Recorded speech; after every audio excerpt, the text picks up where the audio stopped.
And so, we return with another thrilling adventure of the Kobolds. Last time, after their stunning defeat of the Goddess of Winter, the Kobolds gathered all that they had won, essentially, all the treasure that they have retrieved, and went to return to Angajuk. With a reunion with Rhiannoch, and as well as the ghost of Nas Lantamir. You all, basically... sorry, hold on. Where's my water? Apologies. Don't die. I'm not allowed. Apparently I'm not allowed to die, which is a good thing. I don't like dying. As well as the kobolds also do not like dying, especially I almost called him Crux. Especially not Hox Hagnar, the God Killer. Lol. The tower jumper. The Tower Jumper. But in any case... The tiny giant. The tiny giant, exactly. But in any case, with your reunion with Angajuk, Rhiannoch, and Beans, the little tiny shrub, you gave over the Rime of the Frostmine, the Codicil of White to be specific, as Nas Lantamir was very insistent on getting it, to which Meepo determined that it was because it was her ghost's last unfinished business to pass on to the afterlife, to which, after a bit of hesitation and persistence, you eventually gave in, and Nas Lantamir's spirit passed on to the afterlife. To which a somewhat irate Velen Harpel came back to the land of the living after being unpossessed, and though she was, as I said, irate because she did appear to have some amount of self-awareness while being possessed, even at least some. She, at the very least, didn't seem like she could do much about it, especially since she overheard the little bit about you killing a god, maybe? So for now, she really insists on keeping your end of the bargain and helping her find the lost city of Netheril in Yithrin. Hopefully that you'll keep your end of the bargain, hopefully. Otherwise, she'll be very put out and never do business with you again, which, might be fine for you, but hopefully you keep your word. Of course, as you made the return journey to the Dale, you wanted to stop along the way to those giant ruins that you had found before. And in doing so, uncovered a lost ruin of the ancient giant civilization of Astoria. Some sort of ancient giant cannon. And within, secrets of a dragon-killing weapon you uncovered, along with some other fun toys, some of which you have yet to identify, wink wink nudge nudge. But along the way, you were accosted by a mated pair of giant squids, who are protecting their young, who are basically infesting a rocky blockage to the south of this weapon. To which you managed to defeat one, chase the other off, and manage to save the little younglings by transposing them somewhere else with the help of Rhiannoch. And now, here is where we have left off. As Scales has uncovered another segment of the weapon, with 4 opposing pillars and strange whirring contraptions surrounding it.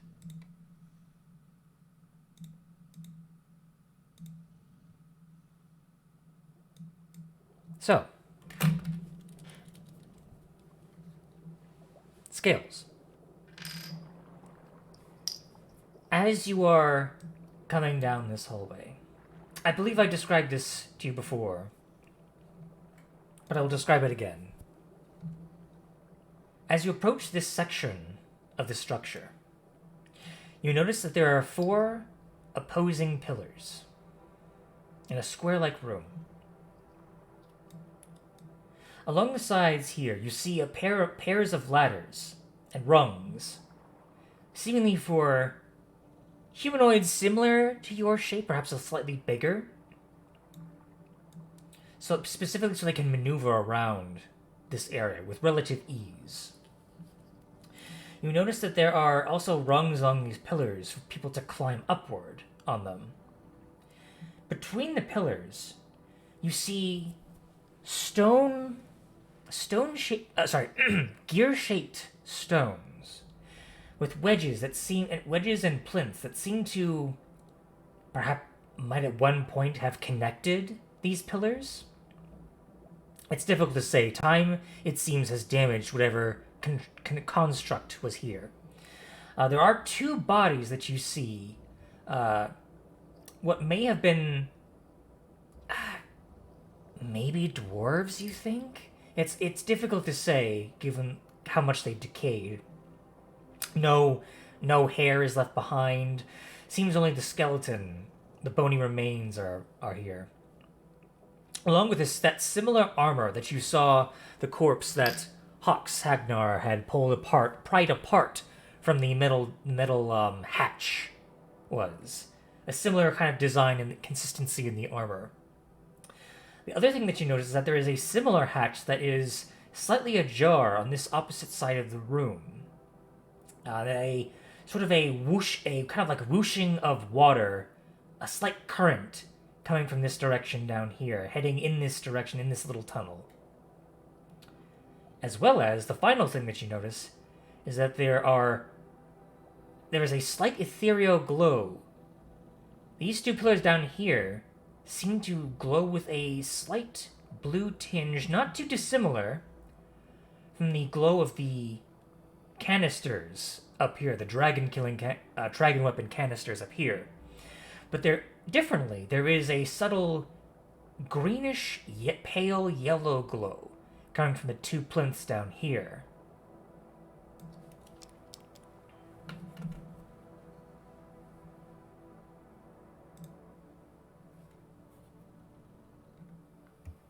Can I inspect the bodies? You certainly may. Go ahead and give me an investigation check.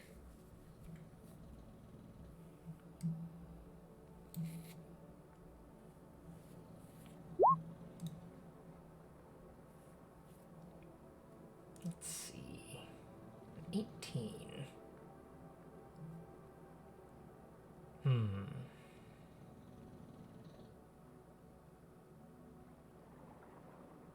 Oh, hang on. Check that. Let's try roll 20. I think I clicked down all the way. There we go. With an 18, there's a couple things that you find on the body. You find, it appears that the one closest to the pillars on there, the blue, where the blue glowing light is, appears to have been perhaps a quartermaster of some kind, because they carry with them a stock of... Oh, hang on, my mouse is still connected to the computer. I still have to do mouse swapping. You find a collection of 3 minor healing potions. Sorry, 3 regular healing potions, not minor. So that's 1d4 plus 2. Sorry, no, 2d4 plus 2.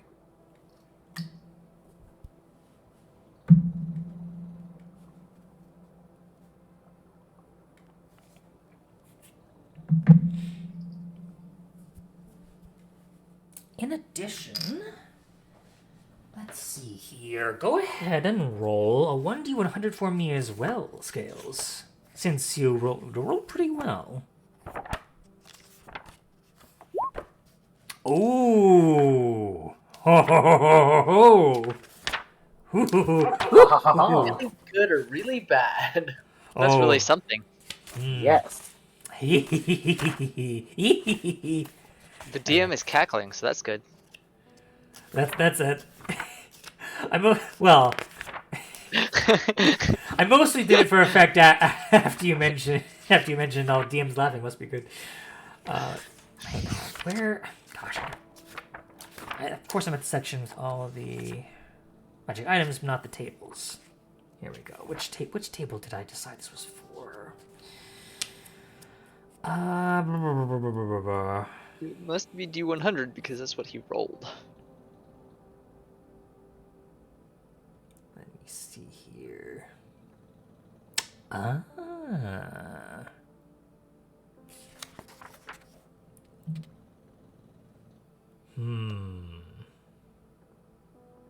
Wait, hold on. Is this the same magic table? No, it's a different one. Okay. Scales. You notice that the boots of the commander, they are very peculiarly designed. Their design does not match the rest of the... It's not consistent with the design of the armor. The boots appear to be made from some sort of... It looks like they're made out of... I can only describe them as like made from some sort of chitinous material. But as you get closer, it looks like they're made out of barnacles? It's very strange. But what's even stranger is that the barnacles, like kind of like design, you notice that from like where the ankle is, like where like that little bone, the ankle bone is, where that ankle bone would be. There are two protrusions that mimic like two large fans of coral on each boot. So there's like two like wing-like fans of coral on each boot, on the opposite sides where the ankle bone would be.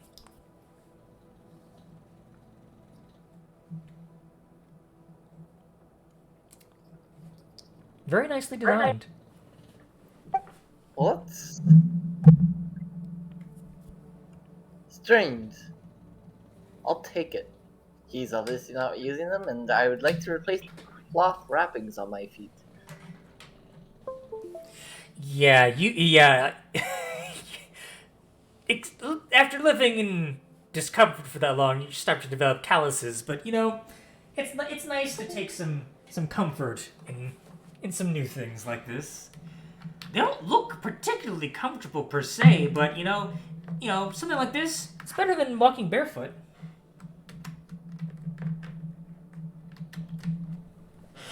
So, do you attempt to put them on? Yes. Okay. Let me double check. They're wet. Well, they are wet. You feel like a little squelch as you stick your feet in. Aren't He's we all underwater. wet? We are all underwater. I know, but it's a different kind of wet. Specifically, it's like you're putting on soggy socks.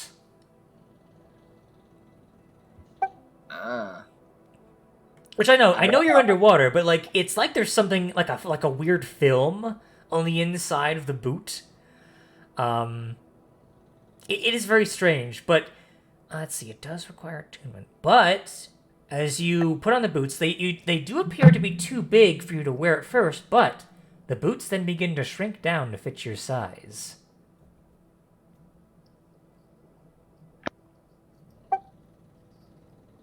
I have seen this once before, and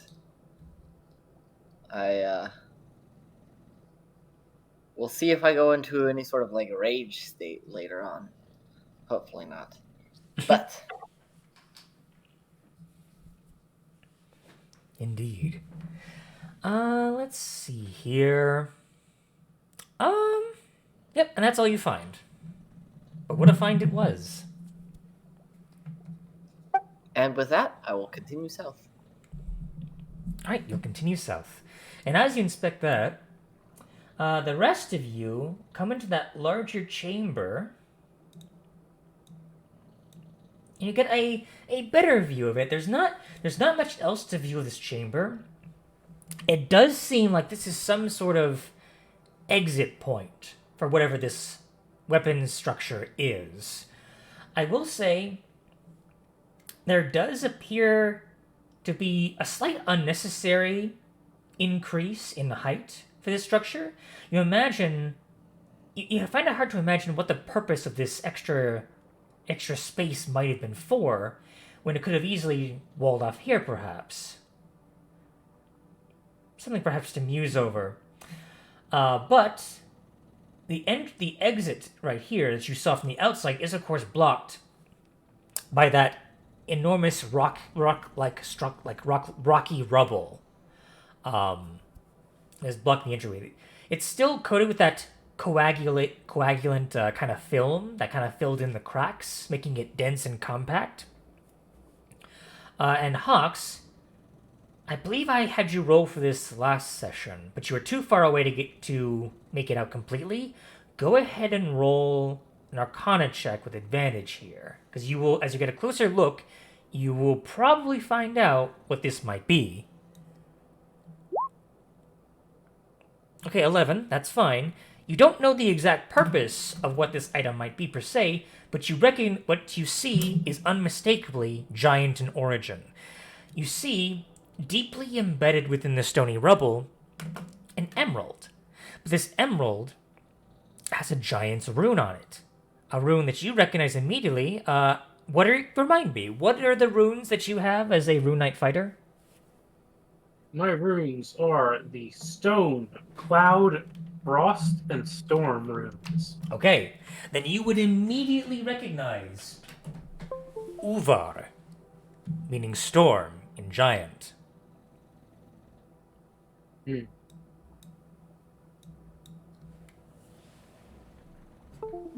Interesting.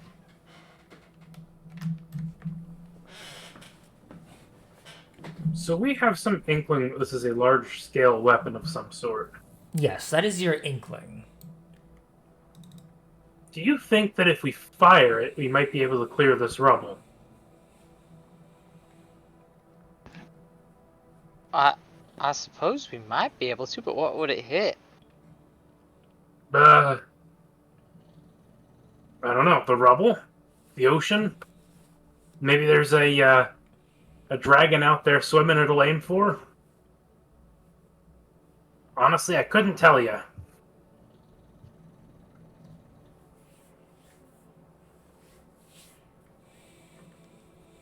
Also, do we even know how to fire it?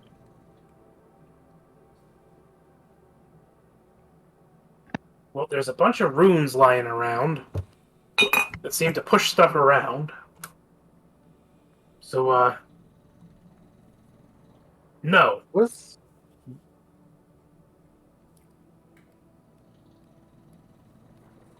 So, okay. Which direction do these runes push things in? From what you were observing before, you noticed two instances where runes were pushed, where runes were activated. The one that Meepo went over, and the one I believe it was Hawks or someone got trapped by a tentacle over here. That was me. That was you, Skills. So when Skills was activated the rune and was grappled, but thankfully the rune activated and he was pushed over here. So the rune up here, specifically here, seems to push things down this way at a significant strength. The rune that is here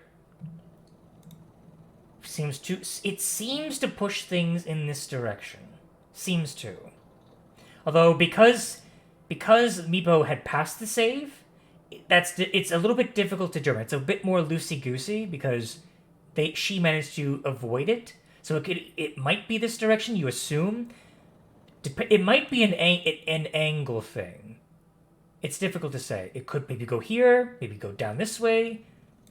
But you assume for now it's this direction. Down this hallway, and what is this? This is a pile of rubble? That is a pile of rubble, yes. It is currently blocking what would be the you assume the exit point of the quote-unquote weapon of the structure. Like the barrel of a gun, per se. Yeah. Can I go and check this room, and I guess this room as well? If that is also a room. Which rooms? The ones at the top. Check which directions they fire in. Oh, the ones up here? Yeah. Mm-hmm. Indeed. You may. Yes. Alright, if you go up that way, let's see, with the amount that Hawks had pushed, you determine whatever is this rune up here, you determine quickly that it goes in this direction, down south. So you get a sense of a pattern. Something or someone perhaps pushes one of these containers this direction, exits this hatch, goes down this direction. That's pretty simple. That's pretty simple to figure out. Everything else is still a mystery to you for now. Actually, Okay. there wasn't. Actually, now that I think about it, there was another rune. There was another The rune. little one? Yes. Or also this. Yeah, this little one up here. I believe when I mentioned it to Hawks, I believe I told him he was pushed back by it. I believe. But which direction was he coming from? I believe he was coming from this direction. This direction, yeah, from down to up. I will say, as you're inspecting that one, Hawks, go ahead and make an Arcana check for me.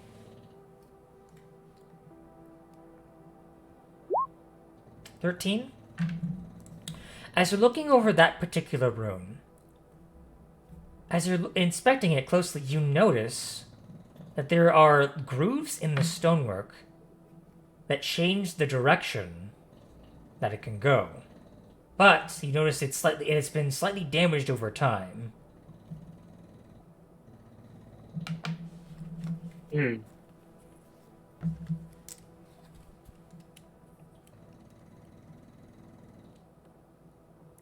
In addition, Scales, as you are venturing down that way, you said you were exploring, because the hatch was open, while you're kind of exploring this separately to the others, you probably wouldn't be able to make the connections as fast, but Scales, as you're exploring down that way, and you kind of squirm into that little hatchway, you're kind of wrapped up in the current as it suddenly begins to pick up pace. It seems that the water is being pushed into this direction by some strange force. Go ahead and make a strength save for me. Scales.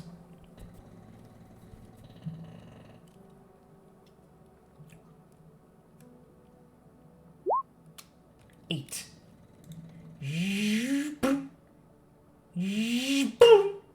As you get knocked into Meepo. And you say Ah! 1 point of bludgeoning damage.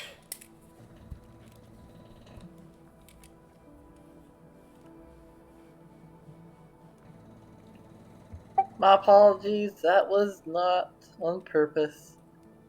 That was a rush. These dang runes.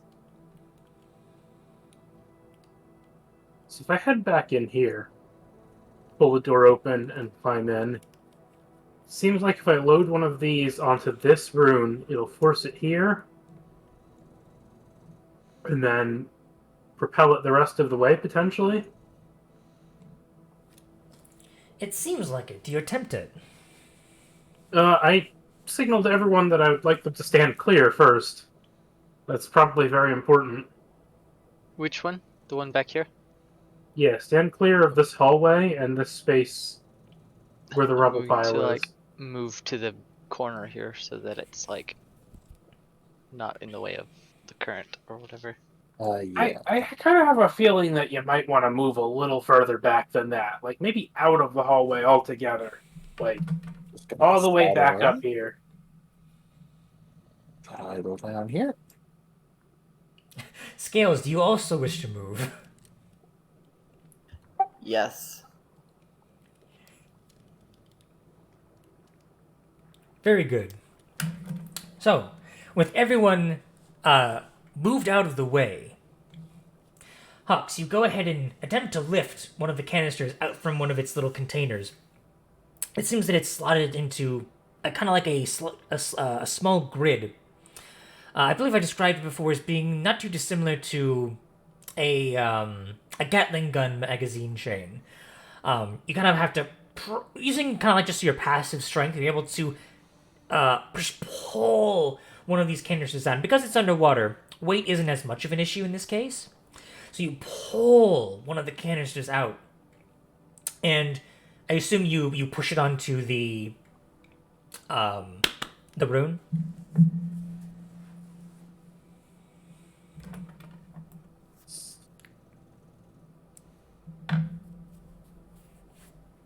Indeed.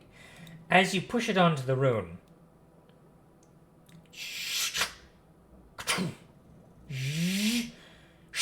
it is shot out at an incredible speed. The canister with the glowing blue and ethereal energy impacts the stone rubble. The casing scatters, and a blue light fills the room out to a radius of 20 feet.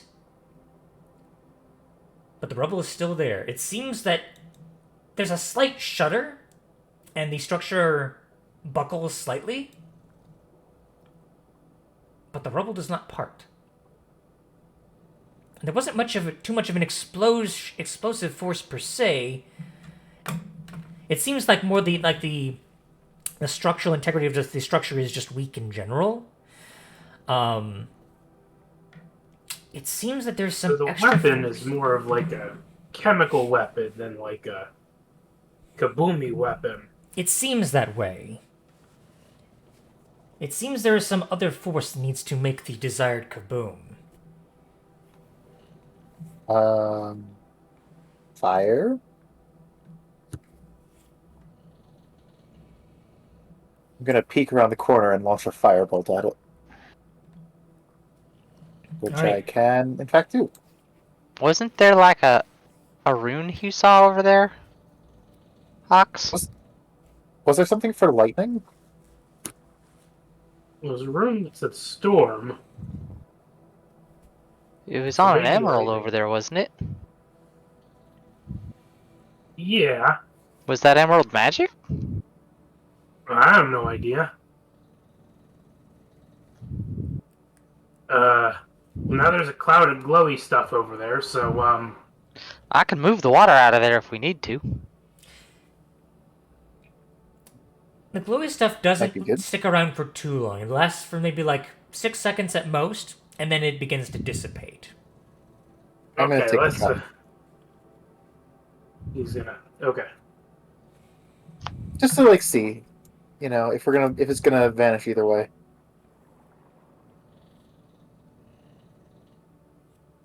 So I guess I need to roll for that, which would be What were you rolling for? Shazoo. Sorry. Oh, Firebolt. firebolt. Of course. Right, you launch the firebolt. It kind of a bit of billowing steam arises from the bolt as it shifts off into the water ahead, and it hits roughly where the ethereal energy would be, as it is still there's still enough of it in the area to, you'd assume, spark a reaction of some kind. And yet the spell hits the cloud of ethereal energy, and nothing happens.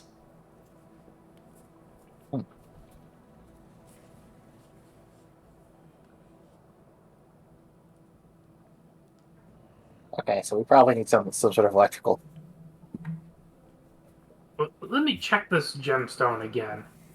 I didn't even think that it could be magical, just thought that it might be, I don't know, fancy. So yeah, Hawks will check the stone. Alright, you check the stone. Just once the stuff is cleared, of course. Of course. Like I said, 6 seconds. It begins to dissipate and is no longer. It just kind of just disappears into the water seamlessly, as if it was never there to begin with. But you inspect the stone. You already rolled Arcana. The most you could tell was that it does seem to be a rune specifically for Storm Uvar, but you're not able to ascertain whether that rune is magical or not, based on the roll that you had. I'm gonna poke it. All right, you poke it. A little bit of static electricity bites back at you. Oh. That sounds like it might be. What if I say the rune out loud? Does it react? Uvar. Shh. The rune glows slightly. Oh. I think I found one of them, what do you call them? Puzzles. That's the term.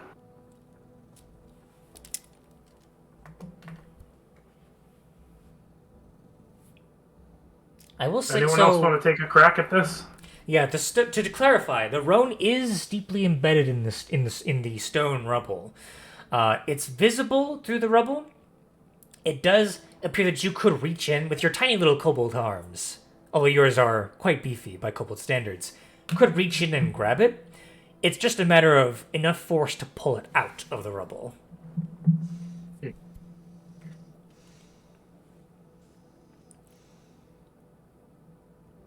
Well, I would like to try to anyway. Absolutely. What's your total strength score? Out of curiosity. 16. 16. Okay. Proficient in athletics. Sure. Go ahead and give me an athletics check. 11. The good news is... I could go big and get myself advantage on that. You could. I'd allow it if you wanted to do it. Yeah, I might as well. I'll activate the Giant's Might and try again. Go right ahead. This is my second roll. Apparently I only rolled one more. That's fine. 12. To be fair, it seems like whatever is holding this stone in place seems to be that same weird coagulant kind of mixture that is holding the entirety of the rubble together. So it's not too much of a wonder why it doesn't seem to budge all that much.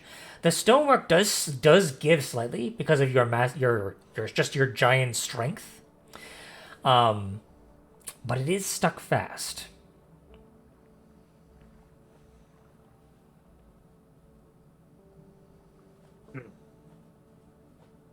Interesting.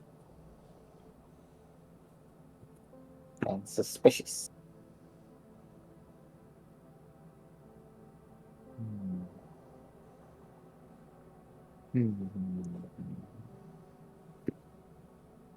I guess I still have the cannon. I guess I could start trying to blast it away with the cannon. Sure. Your cannon is in force ballista mode. Yes. Okay. Go ahead and take a couple of shots with the ballista. Okay, clear a path. Fire. Okay, 13. Natural 20. Nice. Yeah, roll one more for me, just for measure. First ballista easier. 12. Okay. Not rolling super hot today. Yeah, the 13 and the 12, they do impact the stonework, but it doesn't seem like they're really hitting the right spots. The natural 20, though, go ahead and roll the damage for that. All right. Ooh. That is, ooh. It would only be 23. But Oh. still up. Only 23, he says. Yeah. That is enough. As the first two impacts hit the stone, it seems like it just kind of glances off. But that third hit, it impacts the stonework just so that it begins to buckle slightly, and while it does not clear the entirety of the rubble, it gives the stone just enough of a push from where Hawks left off that it crushes the stone right behind the emerald and jettisons it 5 feet in front of where Hawks now stands. The stone is Oh, now fancy. Alright, what was that? fancy. What? But no, because it's the stone. It's fancy. Yeah. Oh, it was the stone is now in 5 feet in front of Hawks as it is now loose. Okay. So now you have an emerald inscribed with the giant storm rune, Uvar.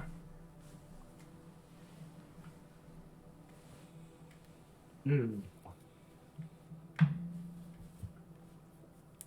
I will have to experiment with it. Let's see what I can get out of it. Like, pick it up and say the word. Uvar.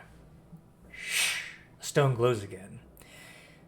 As you say it, as you hold it in your hand, fully in your hand, the stone kind of gives off a bigger jolt. You gotta maybe it might take some time to attune to it, perhaps, but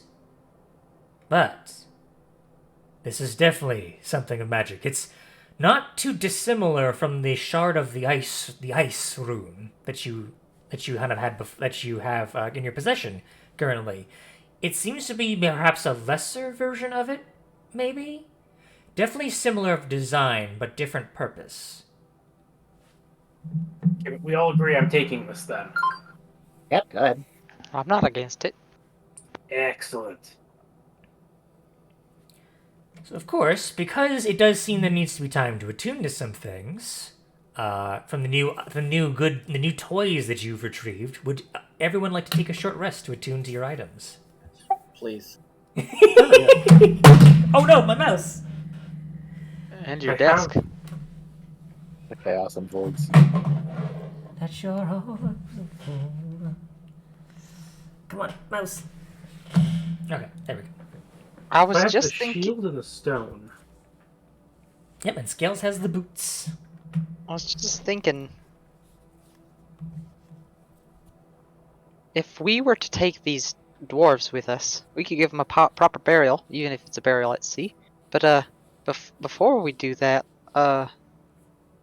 if you give me some time tonight, I can switch over one of my spells and we can ask them some questions about that place.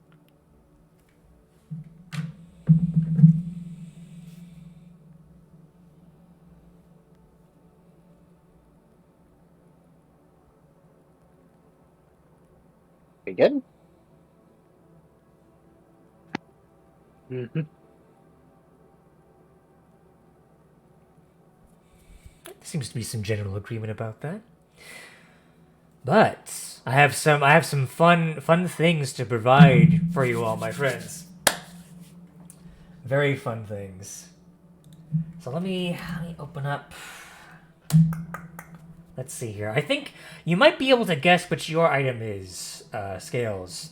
As you attune to the boots, they are in fact, despite the design being somewhat aquatic in nature, they are in fact winged boots. As the kind of like the strange coral-like flaps begin to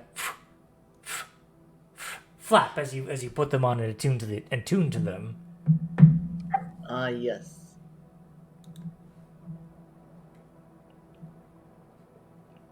And because this one didn't have this is something that I created for the shield. So the pumice shield, Hawks, is a +1 shield. And it has the property, it's basically its weight is halved of half of a normal shield, and you can don and doff it as a bonus action instead of an action.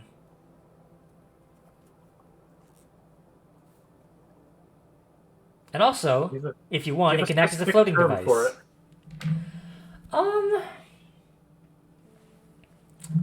I didn't have a name when I created it, but you can basically just call it the pumice shield.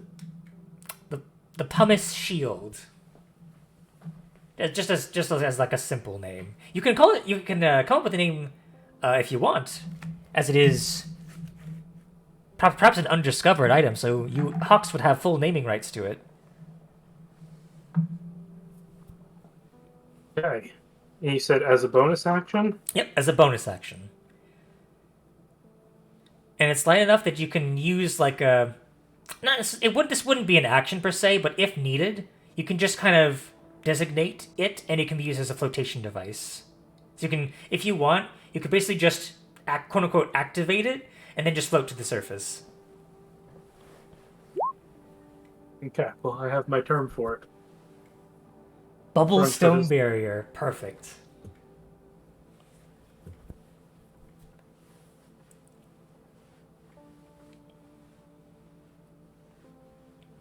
Indeed. And for the rune, let's see here. So, the rune is an Uvar storm rune. It can do two things. It can, on its own, it can generate a tiny little burst of electrical energy, just as sort of like a flavor thing. This can be used to basically act as like a fire starter for flammable things. Or it can perhaps generate a little, perhaps activate something. Difficult to say. But the more mechanical, non-fluff terms here, you can either carve the rune on the gem into a weapon or a suit of armor. And, let me copy paste here. If you carve the rune into a weapon, as a bonus action, you can cast the Call Lightning spell at 3rd level. This can only be done once every short or long rest. The DC for that effect would be 15. If you carve it into a suit of armor, that suit of armor will give you resistance to lightning and thunder damage. Now, doing it with either item becomes an item that requires attunement.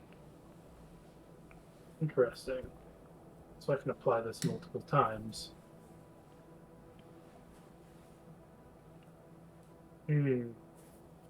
Well, I have a non-magical axe that I have used this entire time and has been at my side this entire time. So, yeah, let me put this on the weapon and at least get it the Call Lightning. And hypothetically convert my weapon damage into magical. Yes, sorry. I didn't. This wasn't written down, but yes, it does become a magical weapon. That should be specified. Okay.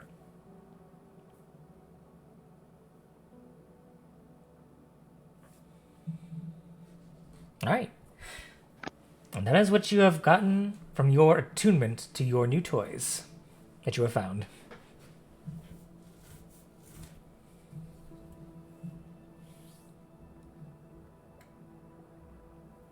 Excellent. So let me just update some names of things. Oh, I did not mean to do that. I was trying to update the name.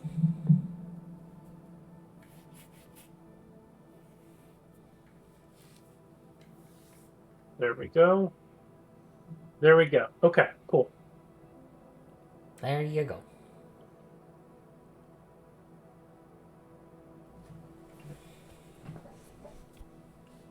All right. You guys finish your rest? With the knowledge of your new gear, how do you proceed from here?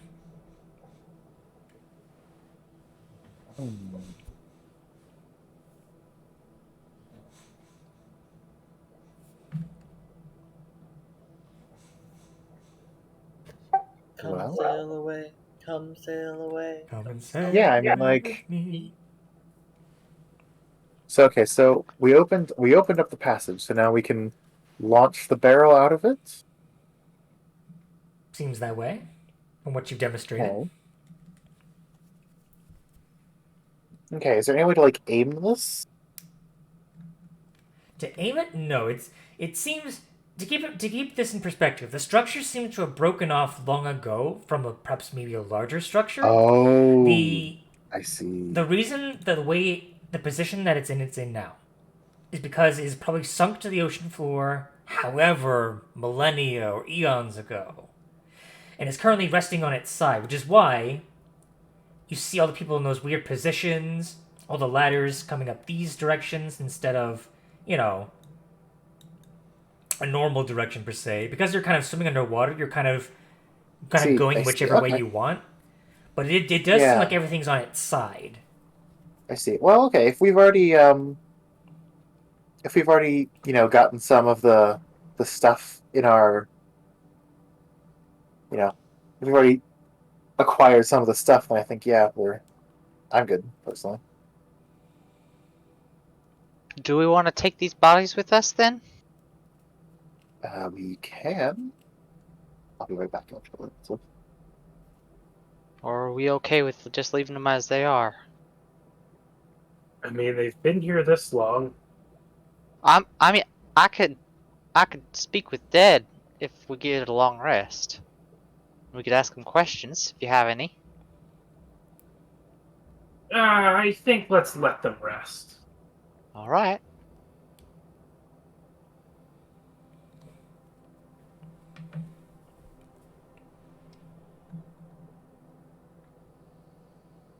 I'll actually be right back as well. Give me 1 second. Sure thing.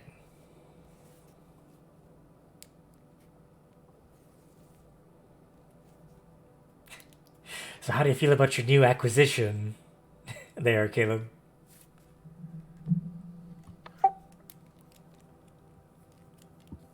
We now have the capability to fly in the party, Mm-hmm. That's and that huge. is it's going to provide a lot of utility.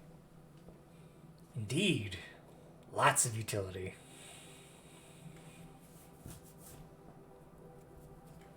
Unfortunately, my fly speed is only 25 feet. True, but just having the ability is big. Yes.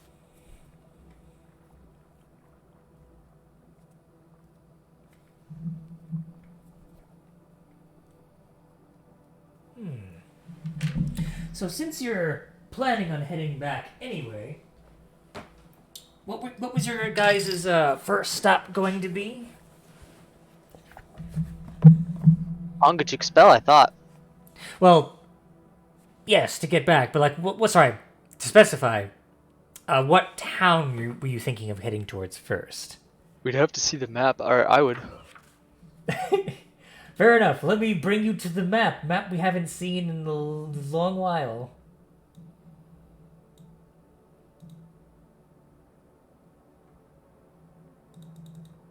Oh. An Ongajik spell somewhere out here.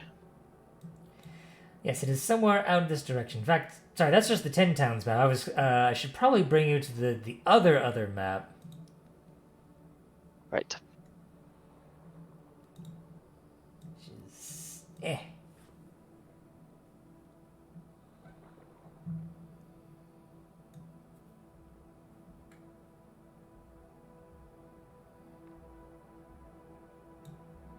Yeah, so you would be basically Ungrich's spell would be over here. So the closest, theoretically, would be Bremen. But of course, you have a place in Lonelywood. Bryn Shander has Torga's Trading Company if you wanted to deposit some things, get some cash, search for supplies. But the most immediate town on your way is Bremen. Bremen's also the town we started at. It is, so it is.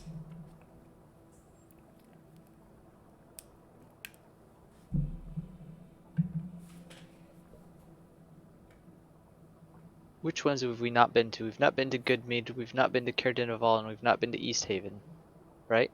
Correct. You haven't been to Caerconnig Or either. Caerconnig, right. You've been to Duggan's Hole. But yeah, everywhere else you've been to.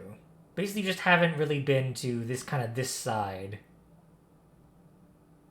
South of Kelvin's Cairn, north of Duggan's Hole. Yeah. And to put into perspective as well, the Reggae Glacier is all the way over here. Mm-hmm. I am back. Welcome back. Also, Michael, what is this? Where's what? What is this? Oh, that's from long ago. That's been there for ages. When was this? Oh, we were talking about it. I think you were party to that when it happened. Was I? Gosh, Maybe. I don't even remember. I don't know who was using that player color at the time, honestly. Might have been me. Friggin' loss. Loss! Wait, are you here? Are you here, Michael? Are you muted or wait? I can't see. I am here. I have returned. Oh, okay. Gotcha. Yeah, we were just looking at the map to basically, since you guys were returning to the Dale or heading down that way, basically just discuss where you guys would go after Ankh-Duke's spell, because Bremen is the one that's closest immediately after Ankh-Duke's spell, and is the town he started in. Lonelywood has the building that you guys have the mirror, and it's just a place where you guys can have an official home. Bryn Shander is where Torga's hideout is, as well as perhaps some necessary supplies, should you want them. And of course, Tourmaline is where all the kobolds are. Well, Bremen's where we started out. But Lonelywood's kind of our home, and we also have a lot of friends in Tourmaline. So options are either we go down through Bremen into Targos, and then into Bryn Shander, or we go down through Lonelywood to Tourmaline, and then into Bryn Shander. And then the options after that are whatever we want, but I figure we're going probably east after that, right? I guess that makes sense to me. This is the first time in a while we've had some pocket change, too, so... Pocket change, he says. Keep in mind, you also have art items that you have not have in your That's inventory, true. don't know the value of. We should probably go to Torgus for that. Get rid of that junk. Yeah. I mean, I know for a fact that Hawks is not going to sell that mask. Not a chance. Nope. Not a chance. Oh, no, absolutely not. Even though it's very, very valuable. I also am not sure if we ever divided up gold. I So don't think we did. here's another question: Do we want to go in as the Giant of Eldath, or do we want to reveal our identities? Gonna start getting warm under that cloak. That's true. Well, I have to build in a fan. it's been a little bit of time since Kobolds defeated the dragon, right? The Chartolin dragon. Yeah. I don't know if anybody knew about that or if we were pretty careful to cover ourselves up there. Honestly, I was more thinking about our great victory and how we saved everyone who was actually important and not Dugan's Hole. To pay attention to whether or not we were being careful there. So, if people do know that there's kobolds about who are doing heroic things, then, yeah, maybe at this point it won't be any harm. Well, we know the town speaker in Lonelywood knows us, right? Yeah. So why don't we go there and ask her what she thinks? She might have a better beat on the situation. For sure. That works for me. To Gives us a Lonelywood place first? to go with friendly faces. Mm-hmm. All right. So then, when you travel back via Ongajuk, you will head then for Lonelywood. In theory. In theory, yep. In theory. Do we have to I'm roll able for to blizzards anymore? You'll find out when you get to land. Which, of course... Are we doing a long rest in the meantime? Oh, you will certainly have time for Plenty of multiple time, long right. rests, as Okay. it's only the first day into the journey back from the island. It's currently it was in a short rest. It would be during the midpoint of the first day of travel back, and you remember that it took you 3 or 4 days to return from land to get to the island. Okay, then in the meantime, after the first long rest, I've prepared legend lore. Who here wants some information on some neat items they've got? Anything particularly mysterious or interesting to you? I'm got- sorry. What? I'm sorry. Go ahead. Go ahead, Caleb. I just had a funny Here's thought. this. I've got this harp. I will do legend lore on the harp. All right. Before I go at Legend Lore on the harp, I just want to point out.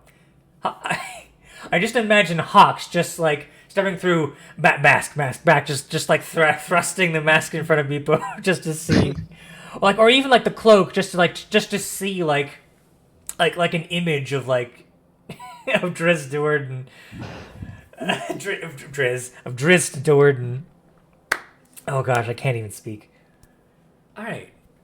In any case, legend lore on the harp. As you touch the harp, you hear the sound of rushing water. And all at once, the rushing suddenly stills. That's promising. And then the only sound you hear is a single droplet of water, boy, hitting that still pool of water. You can see it in your mind. The ripples begin to swell and ebb throughout the pond. In your mind, you see an image of an elven woman.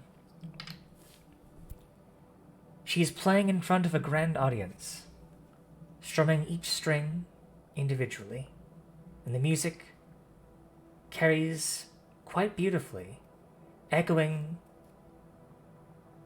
in a mournful song.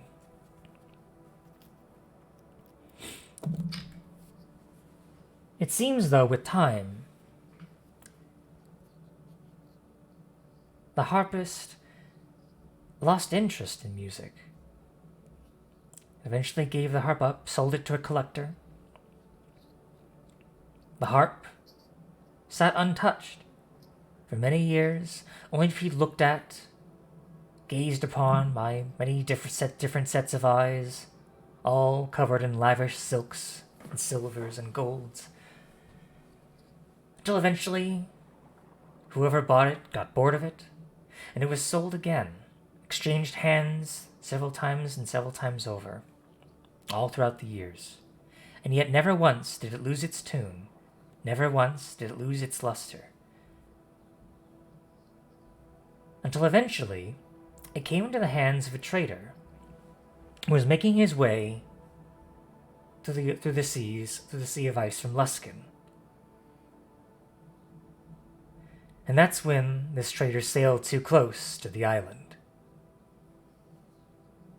And the last thing that you see before the vision of this item ends in its own course of history, its own personal history, are the beating wings of a giant rock, Iskra, the now dead steed of the Frost Maiden.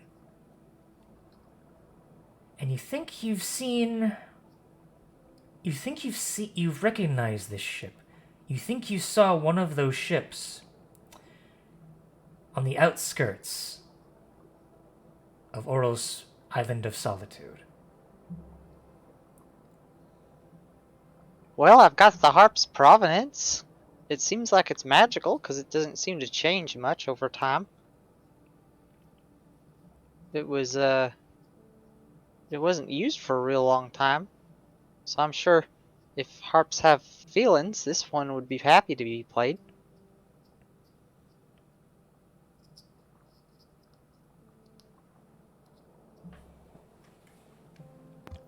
Then play it I shall. Eventually.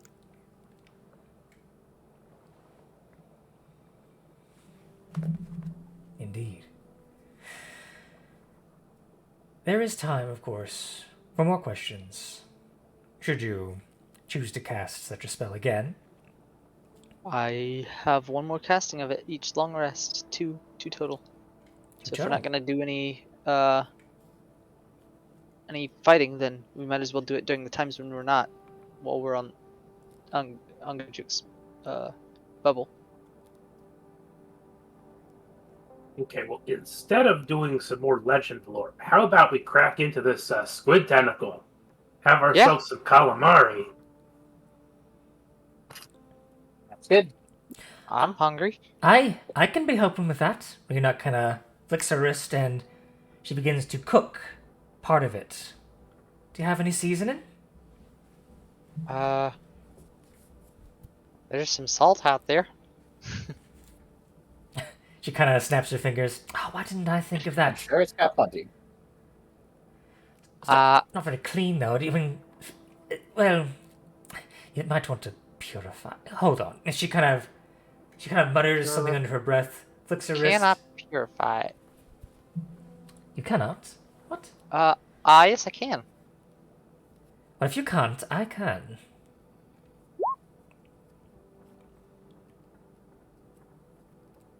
Okay. You gather up.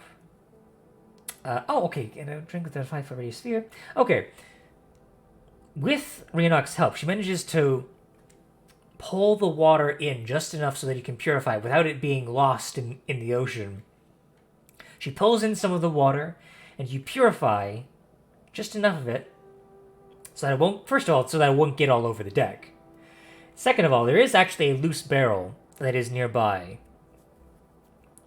So now you have a purified bit of salt water, clean enough to cook with.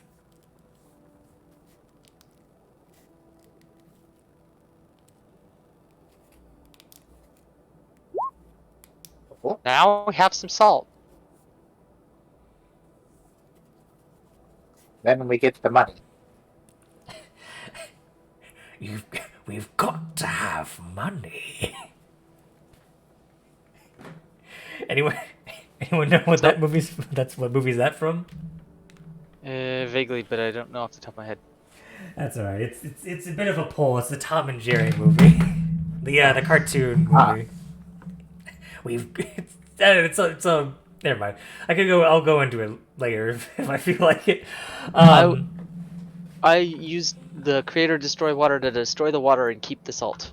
Sure, I will allow that to happen for the purpose of this.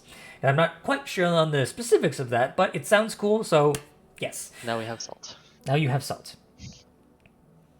Which is delicious enough to cook with. And Velen, of course, will gingerly kind of partake of some of the meal. But as she's kind of sitting there contemplating and kind of chewing on her bit of calamari, which tastes rubbery. It has a rubbery texture, which of course as calamari does. But it's just salted enough so that it's a bit bland, of course. The salt does add just that bit of flavor so that it's not inedible. But it's serviceable. Maybe you could use a bit of pepper, maybe. But as she's kind of chewing on her little bit of giant squid tentacle, she kind of muses and says,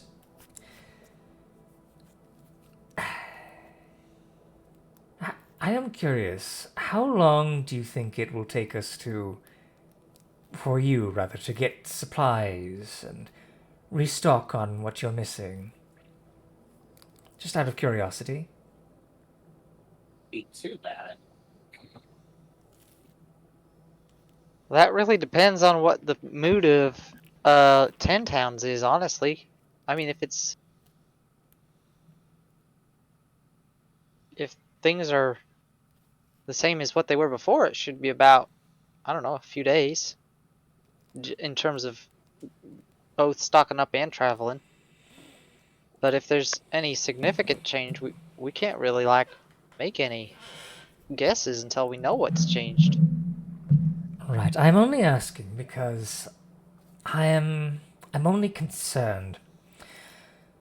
Well, not so much concerned. I know that we have the only means that I know of getting into the Regga Glacier to find the city, but I am only concerned about my rivals that are still among the living, and how much they might catch up to us depending on how long we take. Like I said, we have the only means of getting in, but who's to say my rivals won't be lying in wait when we get there? How would they know? My rivals are quite resourceful, much like myself. Nas was able to one-up me by stealing my family heirloom. And also the fact that we were meant to go as a group before we split up eventually. So they have access to the information that I do. Well, we do know there's a cult somewhere out there. Yes, there is. And they are very much were very much unharmed by the dragon, given my warning of it. So it's very much still likely at their full strength. I wouldn't say there's a rush in particular, but it is something that I would like you to be aware of. The longer that we take... like looking through a notebook on his person. Let's see. Well, Nass is dead, and this Tazan guy is also apparently dead. Oh, yes, so it's really just this one. Do you guys want to just swing by and? I'm in favor of that unless it's necessary. But we should know where he is. We can scry on him when we get back to Lonelywood. Let's see. I think that was the one that was making the cult. So Caer Dineval. Yes, Avarice. That does sound like the kind of name of someone who might go after us because we have something that they want. That's true. Yeah, really. What kind of asshole you got to be to name your kid something like that? It's an unfortunate side effect of rearing a tiefling child, unfortunately. The naming conventions... Either one might name a tiefling child something like Hope to inspire a virtue, or something like that to merely spite the child. It's rather cruel, but it is a product of our world. I'm a kobold, and even I think that's racist. I didn't say it was fair. It's an unfortunate side effect of, I suppose, just humanity in general. Fear what we don't understand. Yeah. Or rather, fear what we do understand, in that some tieflings are the product of, well, deals with devils, and, well, of course, there is some things many of the common folk still don't understand about dealing with such creatures. Association with such creatures never usually runs well, and the blame then falls on the child, mostly unfairly.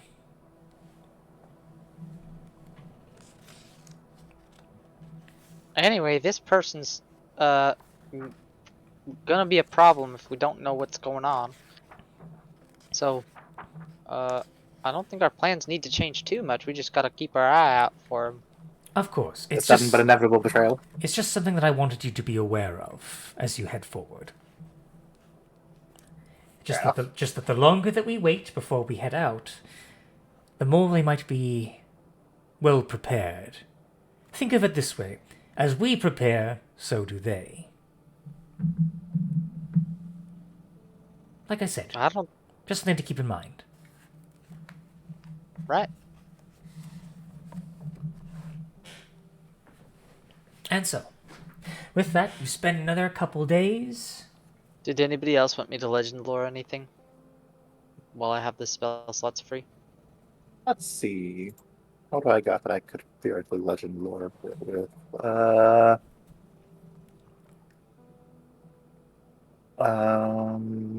Keep in mind, it doesn't have to be something that you have on your person. It could be describing just a person, place, or object that comes to mind. It doesn't have to be in front of you. It could be in front of you, but it could be you could just name something. And there is, I will mention that this is part of the spell. Let's see here. Lore. Significant If lore. the thing named isn't of legendary importance, you gain no information. I've got a mask here that says it's a sharp beak mask, and I don't know what that means. I don't really remember where I got that.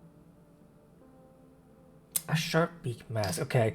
I would say, just for purposes of that, it probably wouldn't be of legendary importance. Just from Was description. that one from? So yeah, I don't remember where I dwarf- got it exactly. Was it from the dwarf? Stuff. It might have been. If it was, it most likely would not have been of legendary importance. Right. It would just be Okay, most fair likely enough. decorative. Fair enough. Oh, what about this spell scroll tablet? It's a 6th level spell. That might be something. And we found it like in the fallen, Mm-hmm. Giga Gun. So Might as well legend lore on that. All right. The legend lore on the tablet. It's my second one for the first day. You feel that same sensation that you felt before. The sudden rushing of water, the sudden stillness, and then the single droplet displacing that stillness. The rippling of water, ebbing and flowing, and then an image pops into your mind. You see a great hall, not too dissimilar in design from the stonework that you saw inside of that weapon-like structure. But the halls are grand. You can feel the water, the seawater rushing around you. You see a gigantic figure, standing at least 25 feet tall, is sitting on a massive throne made of coral. The hand gestures outward to a smaller figure, a dwarven figure. You cannot hear words being spoken, but you get the gist, the idea. The giant is dictating something for the dwarf to write down on. And this dwarf appears to be in some form of servitude, perhaps. The dwarf is very meek in their behavior, in appearance. But it seems to be very skilled in what they are doing.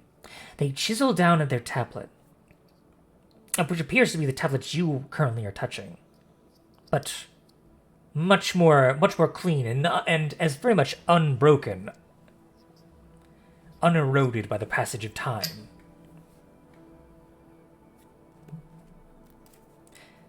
The giant nods as the individual finishes their project, and is added to a library with many others of similar design. This goes untouched for a few years, until there is some sort of commotion, and the stores are broken into. Giants giving orders. Dwarven servants, human servants, many different servants of many different races are taking out some of these tablets and are passing them along. And eventually this tablet, the one that you are holding currently, makes its way to that structure. You can see it being proudly erected alongside many others of its design, all standing amidst a massive wall on a floating structure. You look down, you are no longer in the ocean. You are miles above the sea. in a floating fortress in the sky, which all of these cannons, these giant weapons, are inside, or rather are along this giant wall ringing around this city. And then in the sky, you see wings.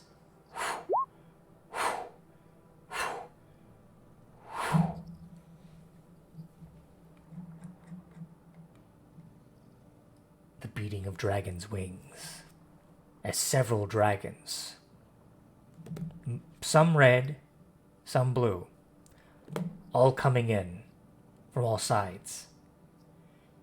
You feel the boom of these weapons, all exploding one after another. Before each firing, there appears to be some sort of gas-like vapor kind of seething out of the exit, out of the quote-unquote the barrel of these weapons. And then what appears to be a giant form reaching their hand inside the entrance, the same entryway that was acting as a door to where you would walk into. You see them grabbing some of their servants and kind of thrusting them in, kind of pushing them upward like a miniature elevator. And you can see the giant, what appears to be a female giant, tilting a weapon on some sort of dais, some sort of spinning stone dais. It's difficult to say. They take aim and they fire. They kind of touch the side of the weapon, and a bolt of lightning streaks out from their hand, catches onto the gas, and the gas starts to kind of fill with the static electricity as it begins to spark. Not necessarily out of flammability, but some sort of reaction between the lightning and the gas. And the canister shoots out with amazing force, even more force than you would have seen if it had been on its own. As it launches towards the dragon, it connects, and the dragon's scales turn black and slough off the skin. And what's more, the wings start to rot as it plummets from the sky. The same goes for dozens of other dragons that begin to fall. And for a moment it seems like there's victory. But then a massive dragon, one larger than all the others, with crimson scales,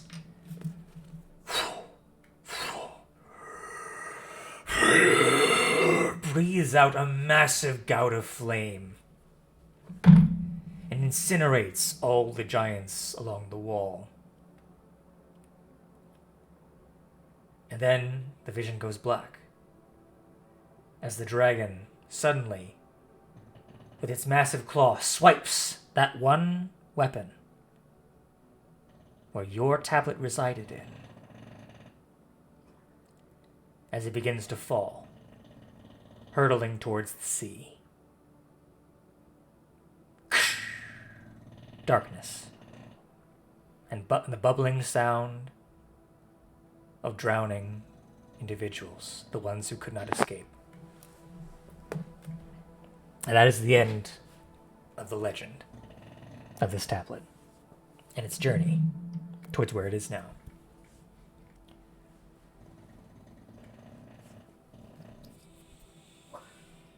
Meepo comes out of the vision, like with tears down her eyes, or down her face.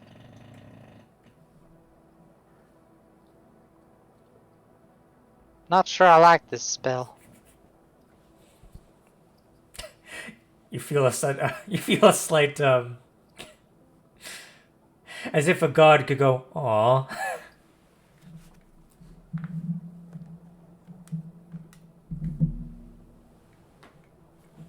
But that is what you saw in your vision.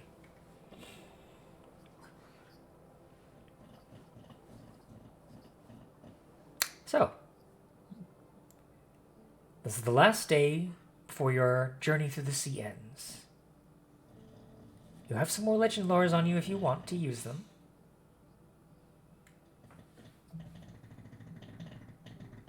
If you want to use them. You don't have to if you don't want to.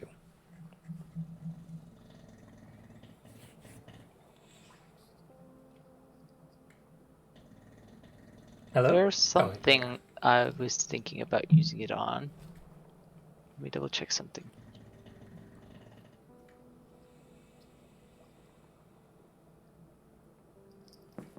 I've got a great dumb idea.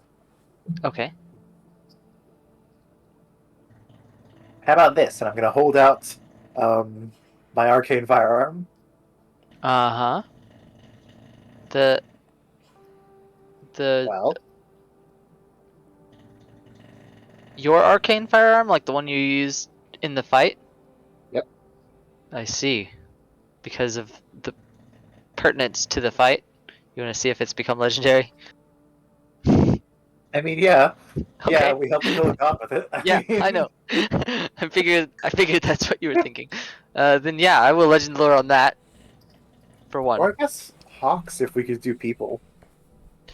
Yeah, Hawks.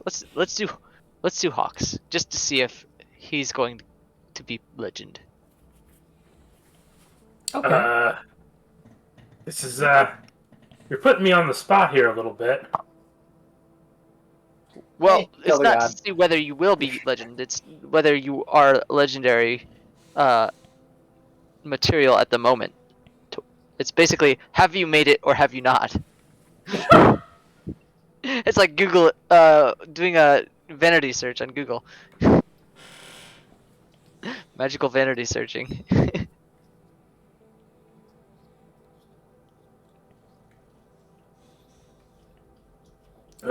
So, Hawks, do you allow this Okay. legend lore on you? If you don't want it, I can always do it on the arcane firearm. Yeah, let's find out about the firearm. Okay. Okay. This. So, you cast legend lore on the arcane firearm. Mm-hmm. And what you see before you, every battle that you all have faced as a team together, for which the arcane firearm was present, every blow that it dealt, every life that it saved, you see every moment to which it was used. The genius of the kobold Skanuk. His design is flawless. It works exactly as intended. Every time. Even with every miss, the beauty of its design cannot be matched not by many others. Perhaps in time, though this is more of an assumption from the spell than anything, he will be recognized for his creations. But of course, the crescendo of this is during the battle with the Frost Maiden. For every bit of damage that he inflicted, every wound against a goddess, when its story is told, it will be remembered. It will not be forgotten. There's not much more I can say about the firearm, in truth of that. But that is essentially what you get from that. And there you go. That's interesting. Aw, yeah. Kind of tempted to do it on the cloak too, but for now, I'm gonna use it on the Evermelt. The Evermelts. Okay. Give me just a moment.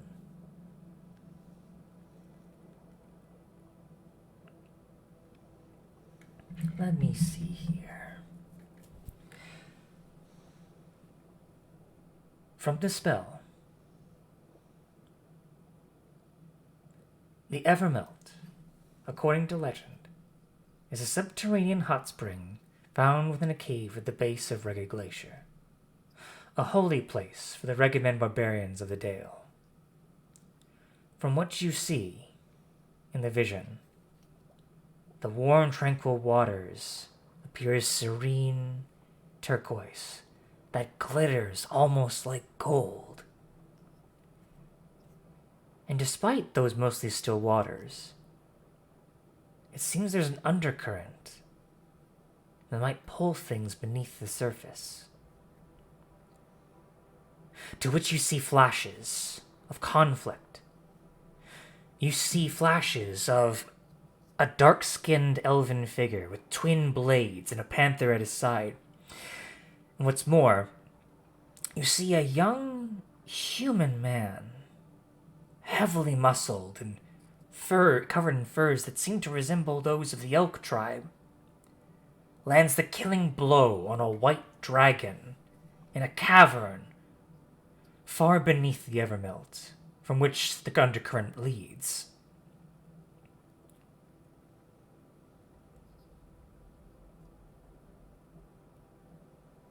As of now,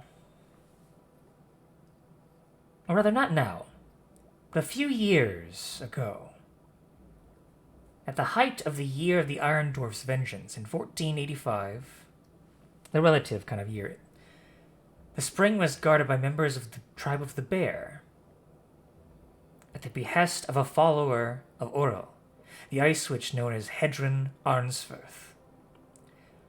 But, due to events by some famous individuals at the time, that witch was no longer around. The Evermelt, of course, then faded into somewhat of an obscurity, until it was taken again by worshippers of Eldath,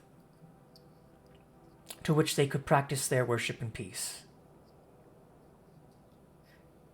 When Oral's never-ending winter came, many of them left to find either greener pastures or try and help those who were in need, much like Rhiannoch, who was the last of them. And to which the Evermelt itself, and Eldath herself, you feel a pull almost guiding you there, Meepo. As if you were meant to go there. But of course, like with anything involving worship, the choice is yours to make. And that's where the spell ends. I like the part of that story that had Drist in it. I don't know about any of that other stuff, but, that was cool. I like the part where the dragon died. I think That was also all the of us part have that had something. Drist in it. I think all of us had something in that story. Sure. Also, something I think I forgot to mention, I believe, I might be wrong on this, but I think according to the lore, that white dragon was a child of our Veiled race. Icing Death. Yes, Icing Death, and the very, very long name. Ingolak Castamilizillion. Bless me. But yes. With that, I believe that is the last of your legend lores for the day. Yeah. Alright. You all take your last long rest, assumedly, before the end of the journey. Yep. And then, as the morning breaks, we have arrived! As Ongajuk roars out, you all are now amidst the arches of Ongajuk Spell.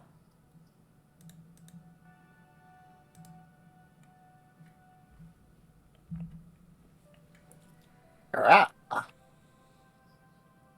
Yep. Your knees are a bit wobbly as Ongajuk kind of lowers himself enough where you can depart the vessel.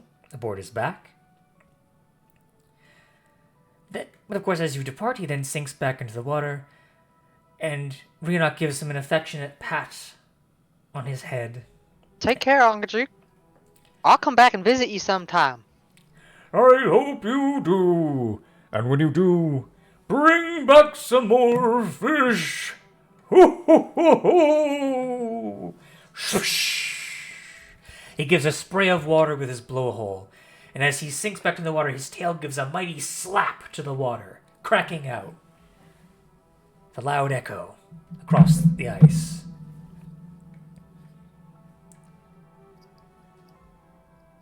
then.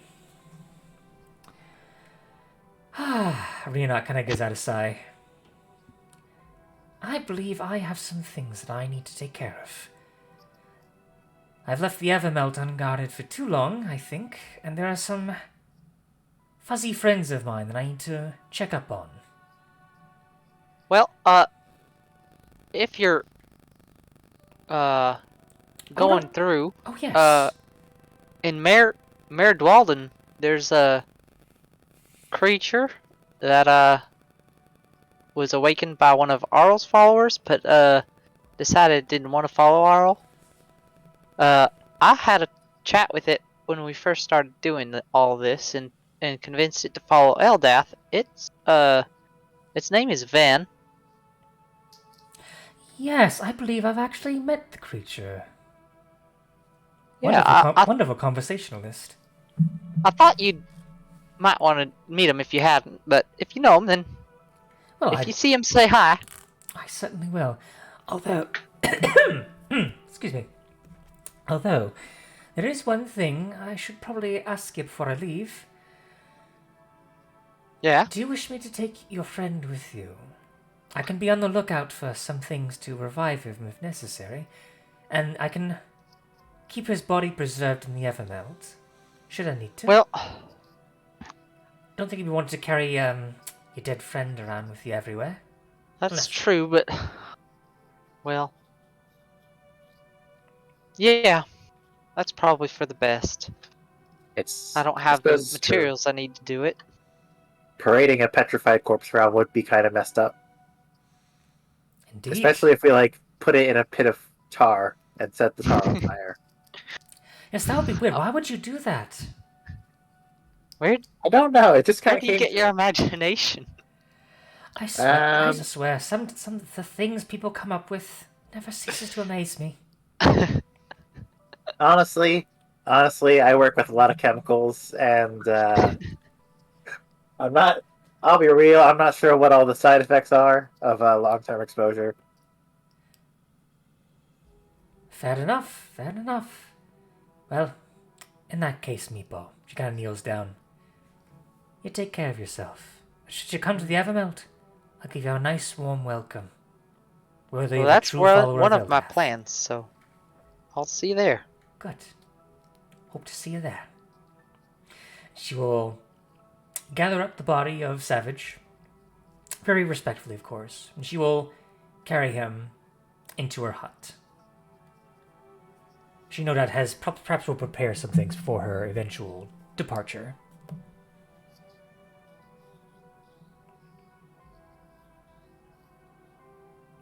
So, your sled is still here waiting for you. I propose that we rename the walrus to the Akuma. Or just Akuma. You know what? I'm down for that. In honor of a brave, though blubbery, companion for a couple of I days. don't know if he was, like, brave, but he was a chill dude.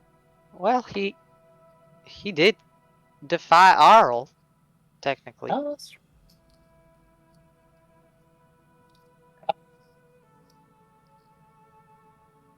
Well, at least a companion.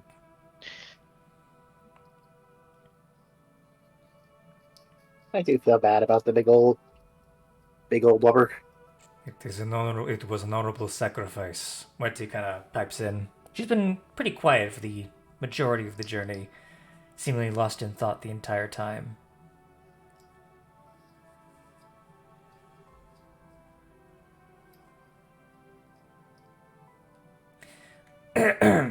Sorry, I'm not used to expressing emotion. We should leave. Yep, let's get to Lonelywood. What's the climate seem like? Well, currently, I believe you guys said you wish to travel at night, correct? I don't remember. Yeah, I think that's what we decided. And I think we should do that at least until we get to Lonelywood and get the speaker's opinion on whether we should reveal ourselves. Yeah, so you would wait at least a few a few hours until the required time, where the sun, as it now peaks over the horizon, blinding you, practically. Like it's like that SpongeBob meme where it's like my eyes. You kind of have to like squint, blink, and kind of like do like little binoculars around your eyes. Oh no! What have I done? What have we done to ourselves? But yeah, currently the weather is clear. The sun is above. There is not a cloud in sight, and it is quite warm. Instead of being -50 or however cold it might be, it's instead a brisk 30 degrees Fahrenheit. Still cold, but not super freezing. The difference between -50 and 30 Massive. is heat stroke.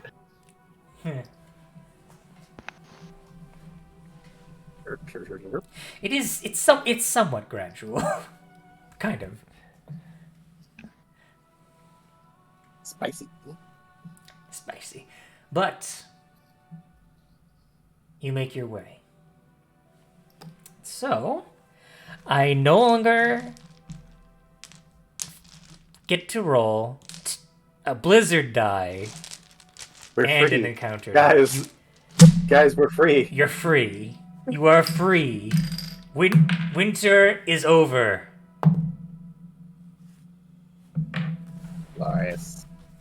But let me see here. You guys are traveling from Angajik Spell to Lonelywood. Let's see here. But let's see. What did I roll here? Ah. Sorry. I hate it when I make sounds when I see something, so then you guys react like, oh no, what's he reacting to? Or, yay, what is he reacting to? So, as you are riding along, Muerte pulling the sled, you kind of occasionally glance over at the kind of like the snowdrifts, which, by the way, because of the sunlight, it's slowly dwindling down now that it's becoming dusk. So it's not as, now that it's more dim light, you're no longer blinded by it necessarily or having trouble seeing. You begin to notice several tiny little creatures apparently having there's like a little ruckus of some kind in the snowdrifts beyond. And as you kind of squint closer, you suddenly see at least 24 of those tiny little elemental spirits, the Schwingas they were called, apparently having some sort of dance party. They're currently jumping up in the air with their arms above their heads, jumping. Apparently just having a wonderful grand old time. As they are suddenly tossing away their tiny little hats and tiny little makeshift clothes, and are just kind of rolling around in the snow, jumping around. It is. These are the quite Schwingas? exciting. These are the Schwingas, yes. We should play with them.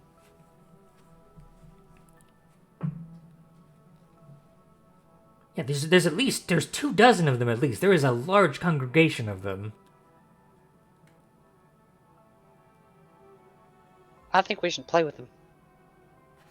They seemed to like it last time. Suppose. Might as well. I'm gonna... Do we have to? Marte says as she's trundling along. Well, you don't have to. You can take a break from pulling the sled for a bit. It's fine. I like the pain. It builds character. Okay. Sure, Okay. There's nothing quite like that pain of rolling a 8. But Muerte will stop, and she will take a small break for the time. And you guys to wander towards the Schwinga party. I'm gonna, like, wander towards them with my hands kind of fake covering my eyes, like I can't see them, and then, like, when I get close enough and they start, like, sort of paying attention, I'm gonna like lift my eyes like I startle them. Wait, what are you trying to do exactly? Kind of like play peekaboo. peekaboo. You're trying to play peekaboo? Okay, roll a roll a charisma check. As you do approach, you wander forward, and then you kind of close your eyes, put your hands over them. And the Schwingas they stop suddenly, and then they gaze over to where you are. And the party stops. Their music stops if there was any, theoretically. But you open your eyes and you peekaboo. They look at each other, look back to you, and then they begin to swarm you, jumping all around you, mimicking the same motions with their hands as they jump up and down, hands over their faces, hands outstretched, over and over again, just jumping.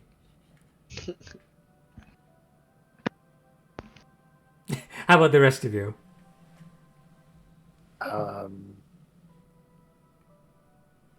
I'm good. I'll be watching, taking notes. Observing. Okay, let me... Tails and the Yeti tyke would be just hurling snowballs of plenty. Hey, Scales, do you have that ball you gave him, the leather one?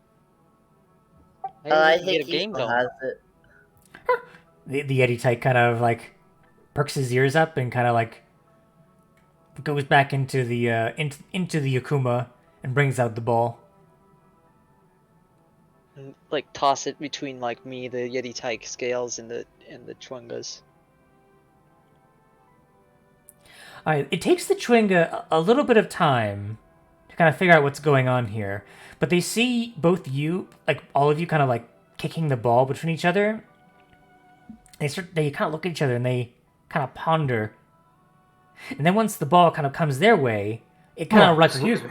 it kind of rolls over one of them, and they kind of like all panic for a second. They push him off, but then the one that got rolled over like jumps back up, like spring, and then they all throw their hands up, and basically they all start like just pushing the ball all as one unit, and just start rolling away with it. Katamari or Yeah, basically like Katamariing this Katamari. ball. I'll like intercept it so they don't run away with it. Yeah, the tyke is like, whew, and just gets a little flustered as well and starts running after the ball too. But you do interpose yourself, and it seems like the Chwinga are in on the joke, and they start kind of running as you block to intercept them, they run the other direction. And then as the Yeti type tries to intercept them, they run the other way. So it's like a little like Keep away. a little bit of keep away essentially.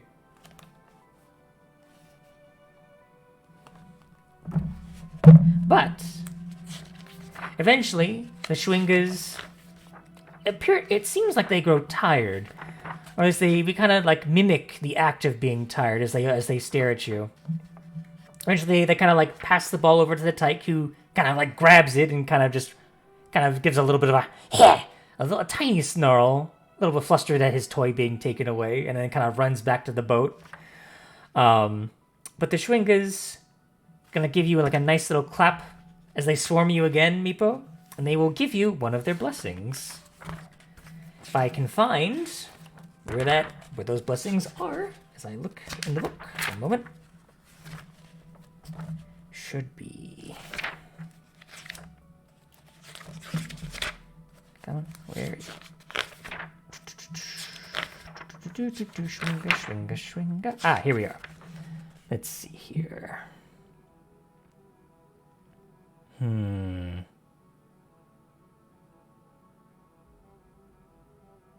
I think I was unconscious the last time this happened because I was exhausted from.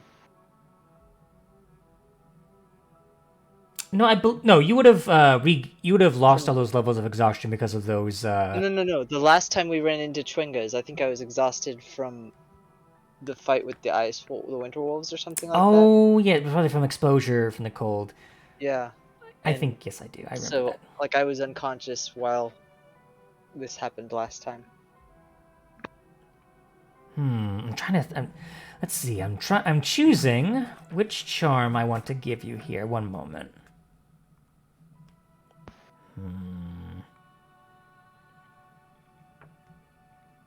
Might interest you in the one that allows someone to cast conjure animals.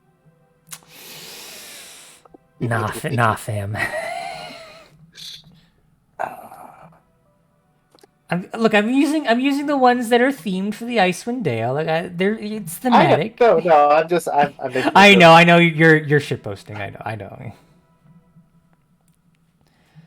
Let's see here. Where'd all these velociraptors come from? Okay. I know which one I want to give you. One of them gives you a tiny, what looks to be a tiny little doll that resembles a troll, and it's painted blue to resemble an ice troll. And you get a sense of what this does. This charm allows you to use your reaction when you take cold damage to reduce the damage to 0, and you regain a number of hit points equal to half the cold damage you would have taken. Once you do so, the charm vanishes from you.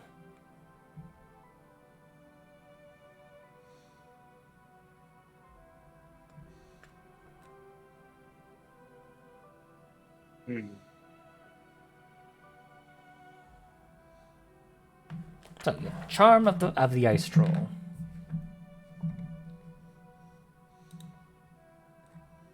Let's see if I can write that down.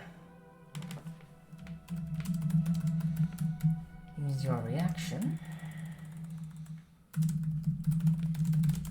Take cold damage to reduce that damage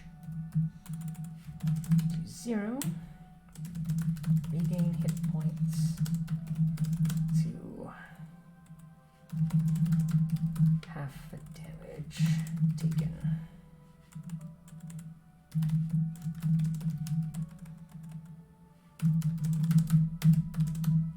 Just type that in.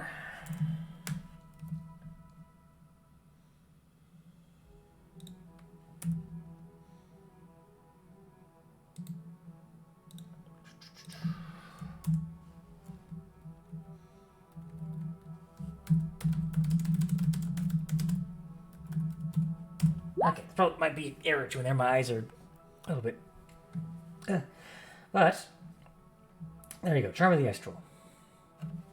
And eventually, the Shringas will stop swarming you, and eventually start raving over yonder snowdrift, and disappear from sight.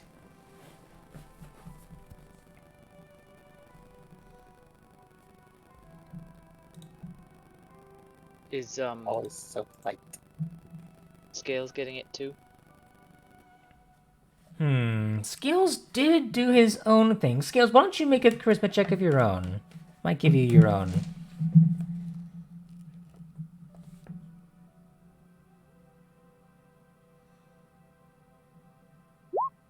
$22.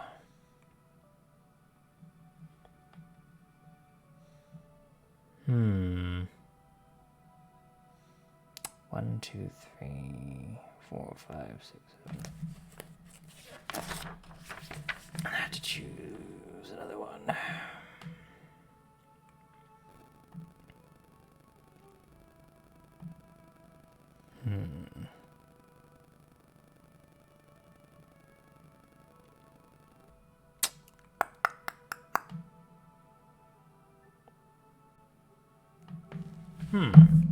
Alright, here's one.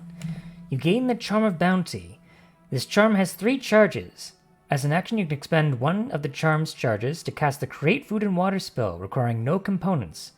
Once all its charges have been expended, this charm vanishes from you.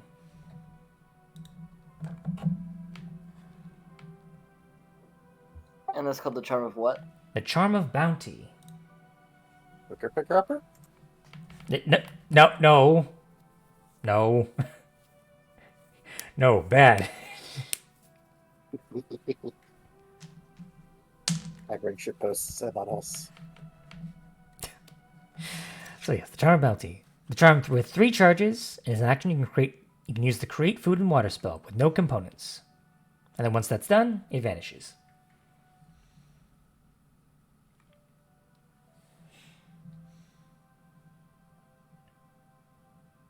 So, do you continue on your way? I believe so.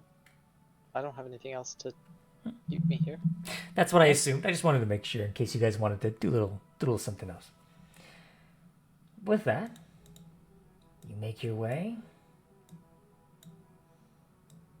And then eventually, as the dawn approaches and the sun begins to hurt your eyes,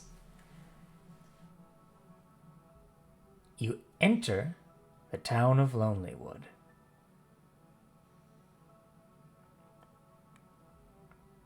And to describe the faces of the people as they awaken and exit their homes,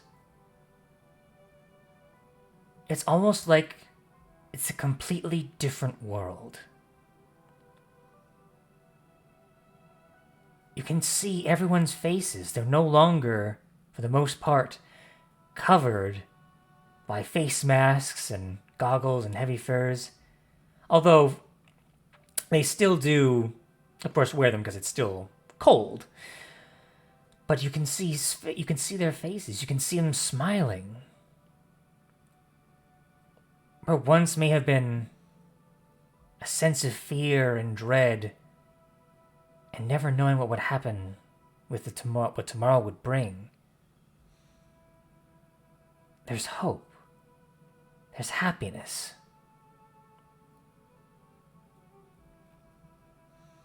And as you enter town, I will say, as you see this, you would have a chance to stack yourselves if you wish, or you could go in as kobolds.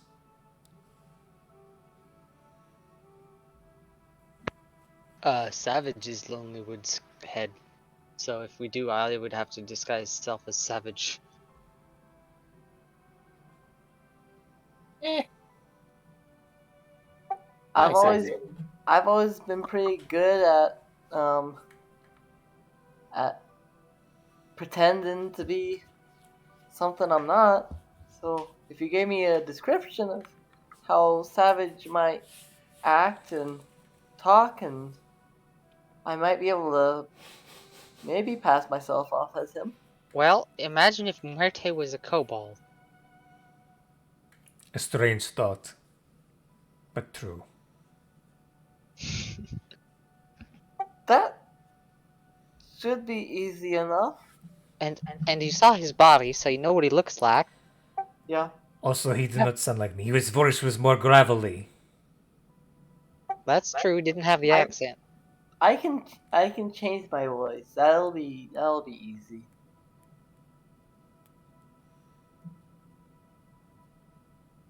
Alright, so you go ahead and restack, all of you. Is Scales gonna cast disguise self then? Can I actually don't even have this guy's self, so my plan was cover my face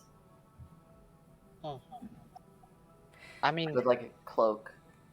I think there are rumors that there might be more than one giant of Eldath, so we might not even have to pretend that it's... Because Sure. I've been saying that we have allies every time I'm the head, so you could just be one of the giant of Eldath's allies if you wanted to.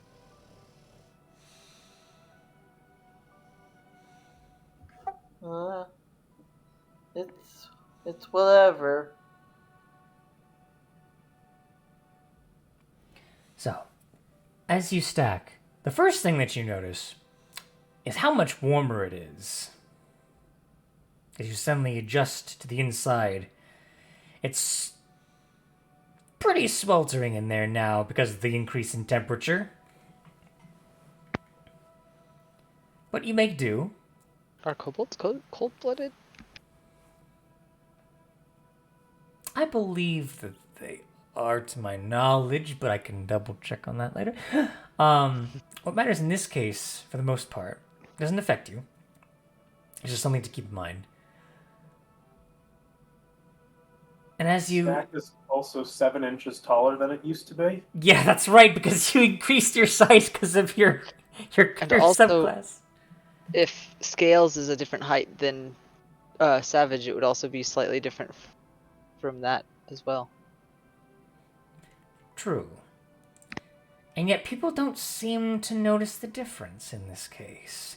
As soon as you enter, everyone begins to notice, and they kind of begin to call out, "Ah, praise Eldath! Praise Eldath! Summer is here! Summer is here!" Tell him happy first melt. Is that what it's called? First melt? We wrote this down at one point. Where did it go? I know, I'm looking through my notes to see if I can find it. It's first flow. First flow. Tell him happy first flow. They kind of look kind of like the people passing by is like, "Hi, first flow, happy first flow, everyone, first flow." And they kind of like start to pass it through with each other. Will, of course, is noticed as well. Nimsy Huddle, with all of her children who are currently running around, just kind of like without their masks, just rolling around in the snow. Is like, "Dimmy, look, stop! You'll get a cold. I don't care how warm it is now. Get inside. Oh," and she just kind of waves it off. "Oh, it's been too long since they've seen the sun." "Ah," and she kind of sees you all now. "You've returned. Come inside. Or would you prefer to stay outside?"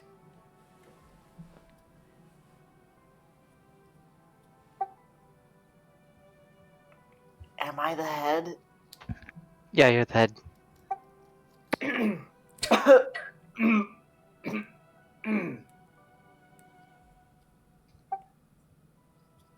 Yes, it has been a long time. I'm sorry, this temperature change has been really rough on me. But a lot has happened, for sure. Roll deception with advantage.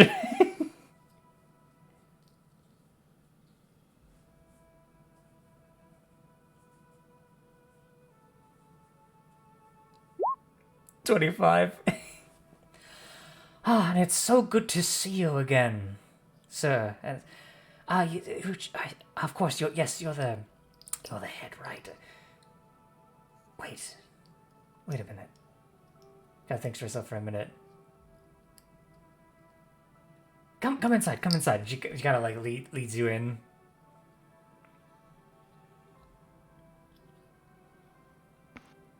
As she kind of closes the door behind her, and she watches as her kids begin to play. She looks at you all. "All right, you lot, come on out. Although I don't think there's, if I'm being honest, I don't think there's much need for the cloak anymore."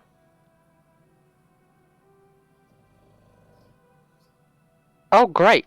I like pull the coat open. It's getting warm in there. Oh yes, it's getting warm everywhere. It seems that finally the Frost Maiden's curse no longer hangs above all our heads. Well, there are still side effects. I imagine there will be. And this winter, I think, is going to be hard on everyone. This coming one. I know it's summer now, but... Well, at the very least, we have some peace. And in that peace, we'll thrive. Us 10-towners, we're a tough sort. Tough as nails, all of us.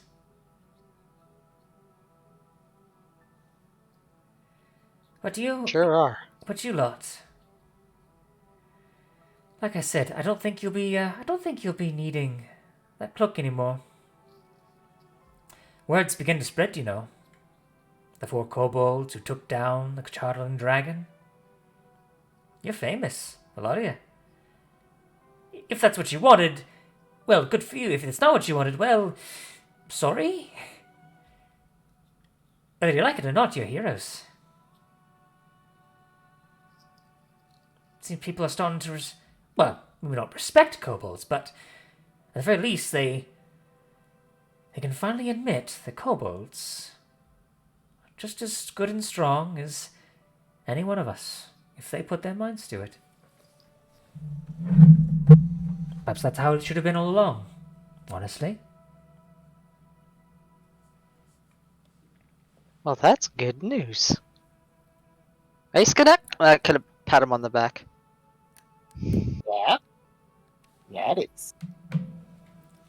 Stop this. Maybe we should set up a shop for your stuff. Oh! Of course I have to make stuff. Well, I know you've got stuff whirling around up there. You got that notebook full to the brim of stuff. That is true. So many things. Well, we've got some things to do before we can do that, but that's a long-term goal, maybe. Yeah.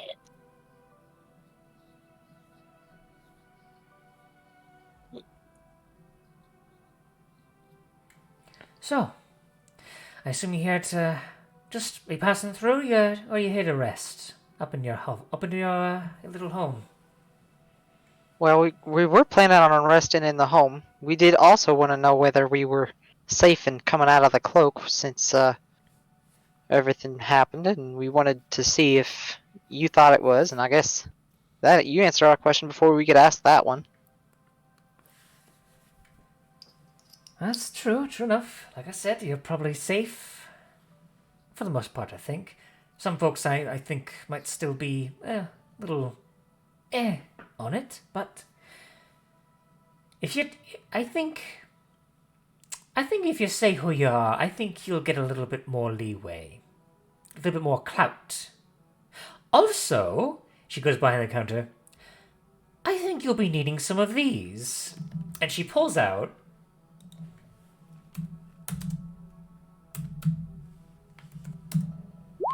14 kobold-shaped gingerbread cookies. Boris. I've had Boris. some artistic inspiration, shall we say? I like them. They're nice. Oh, speaking of the ramifications of all of this, as of right now,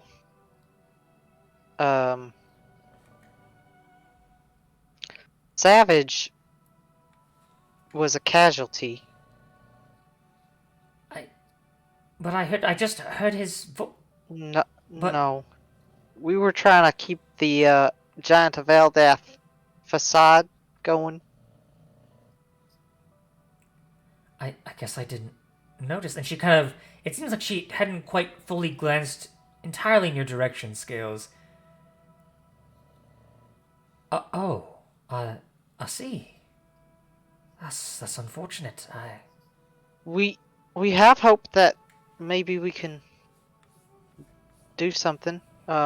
We have a Druid of Eldath looking over his body and bringing him to a sacred spot for Eldath.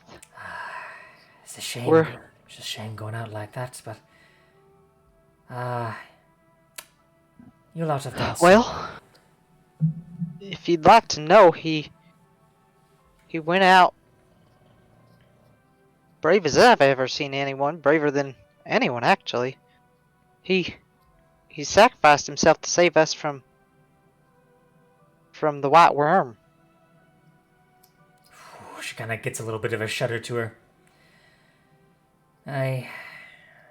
Everyone's heard stories of the White Worm, the terror of the North.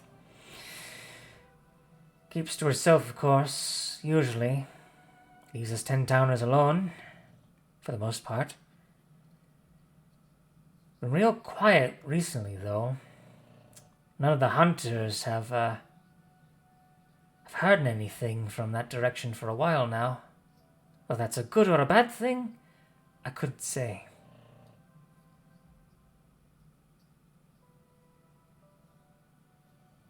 Just be careful, okay? I don't want don't want any more yet to get hurt. Neither do I. Right, right. Well, you all best be getting on your way, and let me get you a bag. And she kind of like gets like a little pouch, and she puts all the kobold gingerbread cookies in, all 14 of them, and then hands them to you, Scales. Come on, eat up. You're too skinny. You need a little bit of meat on those Scales. And she kind of playfully pats you on the back. Scales.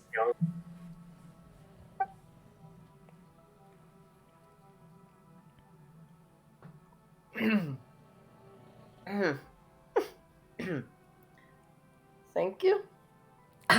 You're welcome. She kind of awkwardly coughs back, unsure of how to address you per se. I'm sorry I had to lie to you. Kind of stares down for a second. It's So it's fine. Don't worry about this. If you're traveling with them, you're clearly good enough sorts. But you should probably rest. Oh yeah. She kind of opens the door. Well, you should head on out and kobolds, and all her children just rush into the house and then start swarming you. And oh dear, oh no. All of them just start like jumping all around you, bouncing around. Much not too dissimilar from the Schwingas. The youngest goes up to you, Meepo, and starts pulling on your horns.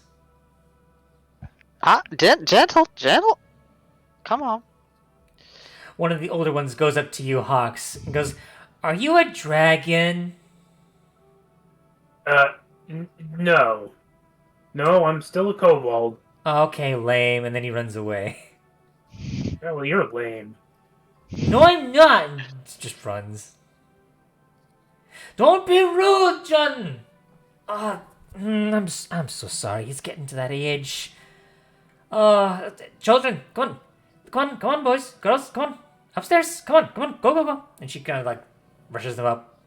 The door is open, of course. It seems you have been given permission, or rather, gentle nudge to leave.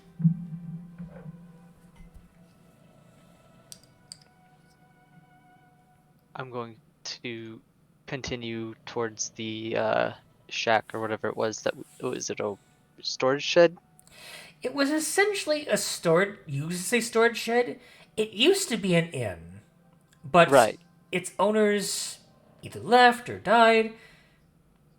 The story is kind of mixed depending on who you asked at the time. But it was essentially a two-story building that has long since been into disrepair.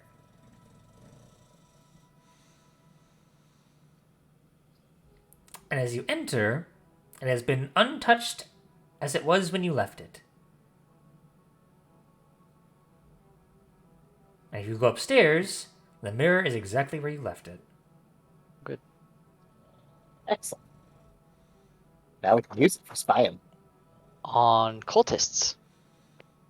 Yes. Among others. Among others. The cultists first, because they're the ones we're more concerned about.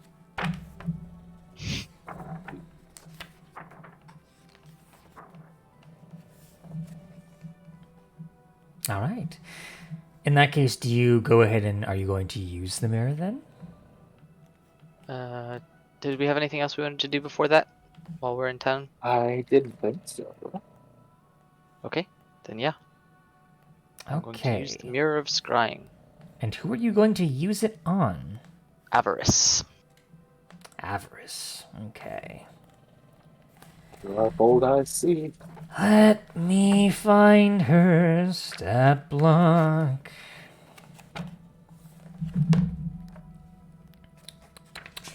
Where are you? There you are. This is gonna be a secret roll here. You know her name, you haven't met her. You don't have any personal belongings of hers. Does Is it what's her name? possible for someone? Is it possible for someone to help with a scry?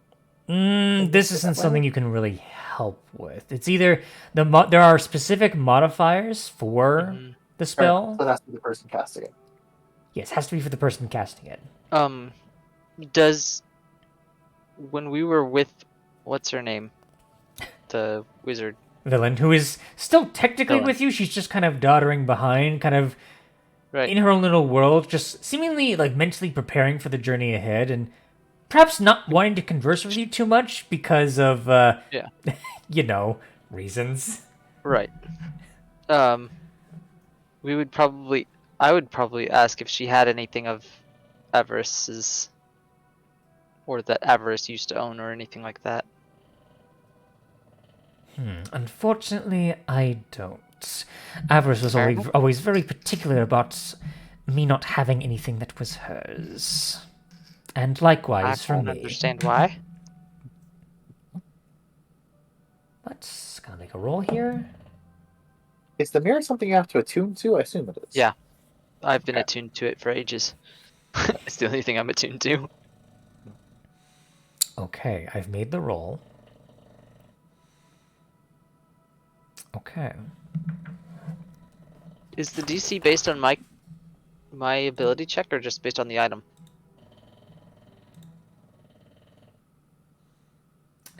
She has to make a saving throw. The DC, I believe, actually is based on the item itself, according to this.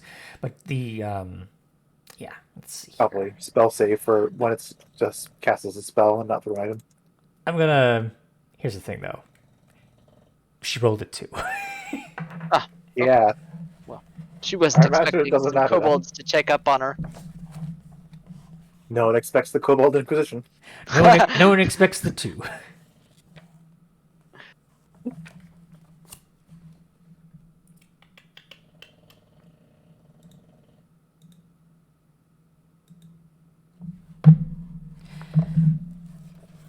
You see before you what appears to be a woman with pale white skin and pale hair, red, stark eyes, and curling white horns that end in black tips. A raven sits on her shoulders. She holds in her hand a white, glowing staff, seemingly made from ice. At her side, flanking her, are two gargoyles. One with a more lithe kind of musculature, the other kind of stumpy and more bulky. This woman appears to be sitting at the bedside of an elderly dwarven woman. What appears to be an inn of some kind. It seems that this individual, this elderly woman, is dying. And Avarice leans in closely. Ah, soothsayer. Don't you have any words of wisdom from Levistus before you pass on? Any words of, oh, I don't know, good luck, perhaps? The elderly woman breathes heavily.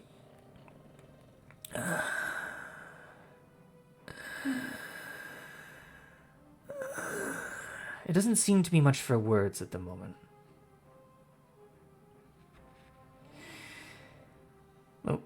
The white-haired albino tiefling stands up, kind of sets her staff to the side. Ah, well, with Kadroth out of the way, now that he's under several piles of castle rubble thanks to that dragon, I'm the one in charge, soothsayer. So I will ask you again. Does Levistus have any words for me? Soothsayer breathes haggardly.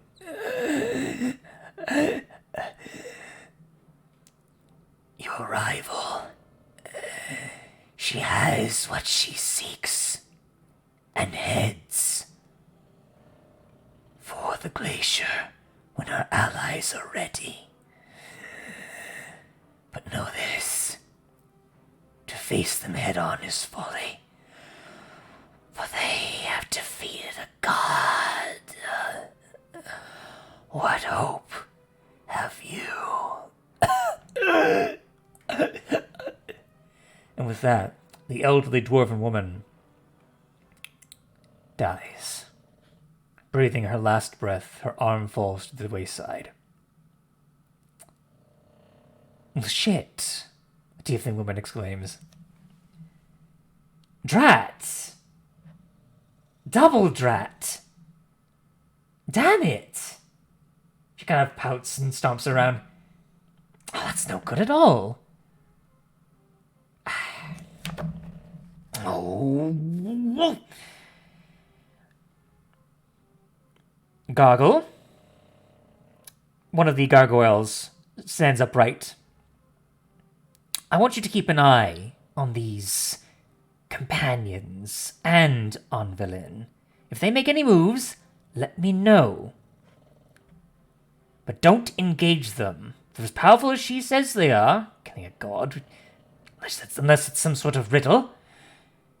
You come back here at once. Do not engage. Am I clear? The creature says, presumably in some sort of primordial tongue. Good. I'm glad I'm understood. Now, she kind of fluffs her hair. I have a cult to lead. The shepherd must tend to her flock, and she will gather her staff and venture out of the room that she was in. And the scrying ends there.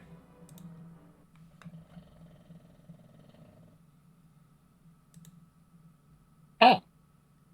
So she seems nice enough. Actually, not really. Leap of sarcasm. Can we get her possessed too? I don't think it'll work the same way. She seems like she might already have some sort of a So, here's my question. entity involved with her. Yeah, what's your question?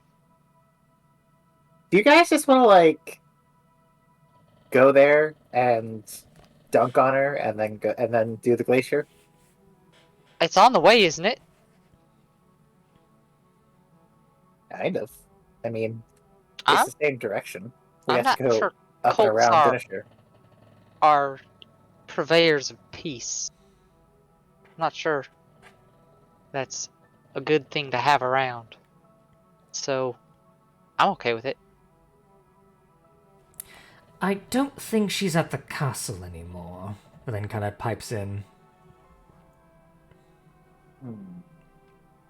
Well, I did she's tell going you wherever that her the cult's castle going. is quite literally a pile of rubble. Yeah. She's yeah, moved we on. heard her say that. And very sweet. That just confirms what my suspicions, that she knows. I didn't. Well, Also, we'll have a gargoyle friend to watch out for. Think we can catch it? if it's high enough in the air, if it hasn't been ordered to engage us, I'm assuming it'll just be extremely high in the sky.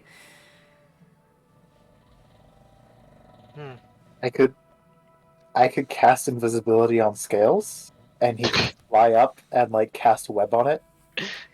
Well, that is a possibility, but if it's in the sky, and stealthy enough, it might see us It would before we just see drop. it. But that's a good theory if we might Sure. try and sneak up on it and tail it, perhaps. It might lead us to her, if we're careful enough. I mean, we can just scry on her after a day or so and see where she goes. That is also True true. as well.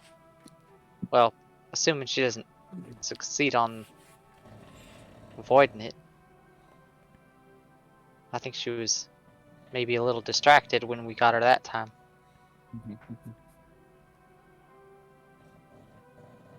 Man, news travels fast. How did the Vistas find out about that? Wait, hold on.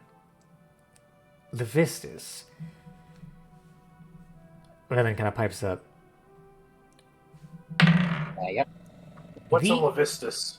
Levistus is one of the archdevils of the Nine Hells, an extremely powerful entity. I had my suspicions that Avarice was a cultist of some kind, but to think that she would throw in a lot with an archdevil,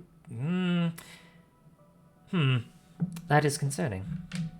Wait, you mean her Dragons cult is are- actually like a cult to something and not Oh yes, it's an actual legitimate. just Oh like no! Oh shit! an cult. ego trip? Not just an ego trip, an actual legitimate giving one magical Oh. powers cult. Right, then we did better find go out there that- soon. But we don't know what. We did where find where out it about this is. from a demon. No, a devil. We I knew always get where mixed up. she was making her cult, didn't we? It was in what, Goodmead, right? Caredinival. Caredinival, right?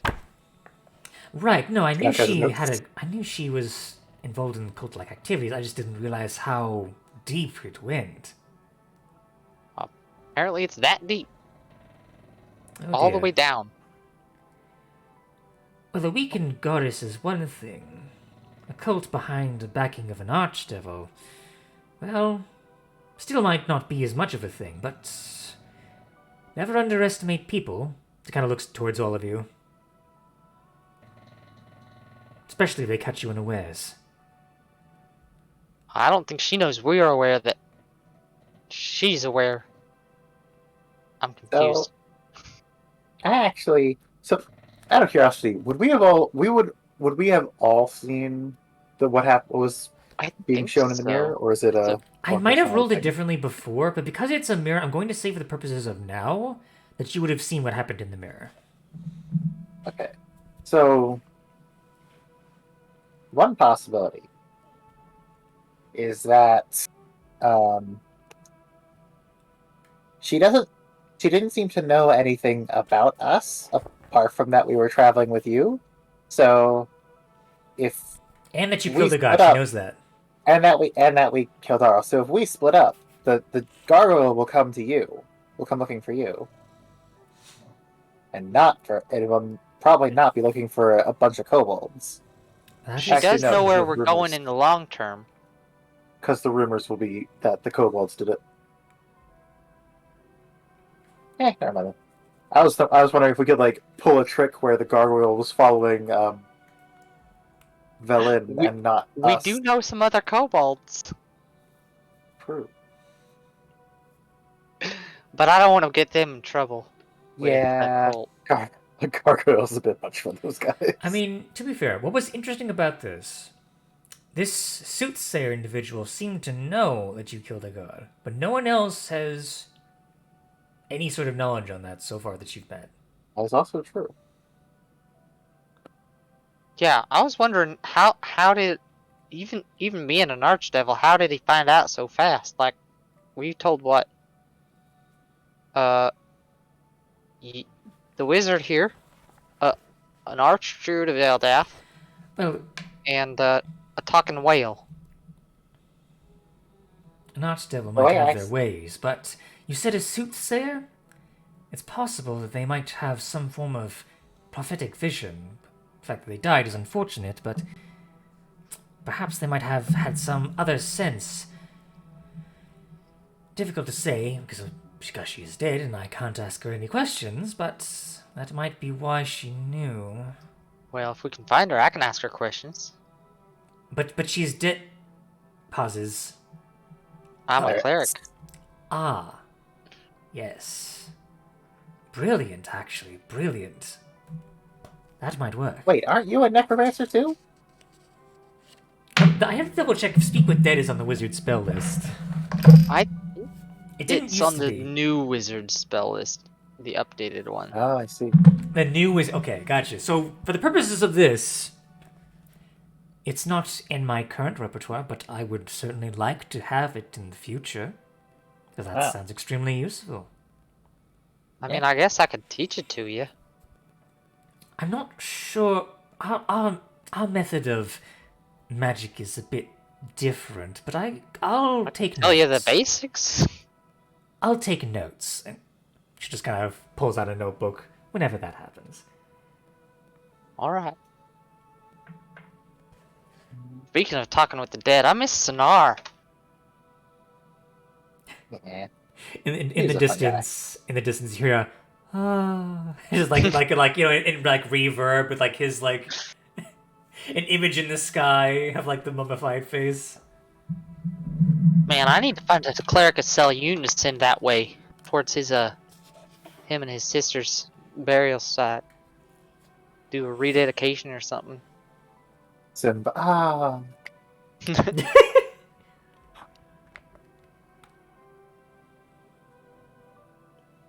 So, Mhm. what is your next move? I guess we go down to Termalin, say hi to the kobolds there, down to Bryn Shander, sell stuff, buy stuff, and then take the east way towards Caerdinival and talk to some cultists. Right? Makes sense to me. I think the kobold stop's gonna be a quick one. Just to check up on them. Could be, could be. That's true. There could be anything. Given them. An army of Grell has come to the surface. Total casualties. The Termite is tribal lost. chief Trex just comes out. We're being overrun. The one with the knife is just like, now. Oh gosh. Oh man. So, you all begin to pack up your things, and you begin to head out. Ultimately, unless Quick question. Do we have a way of putting wheels on the walrus? Where there's a will, there's a wheel. Right. We might want to do that sometime in the future when, Yeah, actually, we probably should. Let's see. I got the tools for it. we just need the wheels.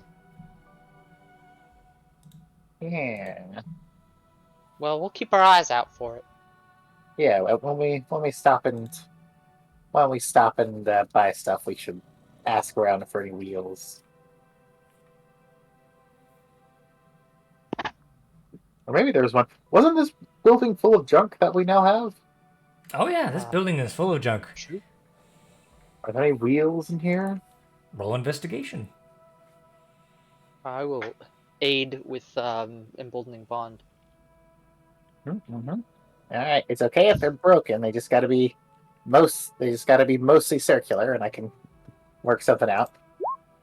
Oh God, Oh, the double ones. that It's is. still an 11, but oof. You know, you don't think you would have found any wheels in an old storage shed for like an inn. You think? So it makes sense that you wouldn't have found any. You find a cool plank of wood. It's a bit rotted, but it's pretty cool shape. What about lids of barrels? Inns would have barrels of preserves and goods and stuff like that. Any that you find are pretty much broken, kind of rotted. Jet. Unfortunately, with that check. There is no saving that. That is the dice gods telling me to stop. Yep. You can't choose this one. You come out with this perfect cube of wood. Before time began, there was the cube. No. We're not gonna have a transforming walrus sled You say this now. yet. That is absolutely on the docket for the future. Walrus mech. Yeah, Oh gosh. But in any case. submarine.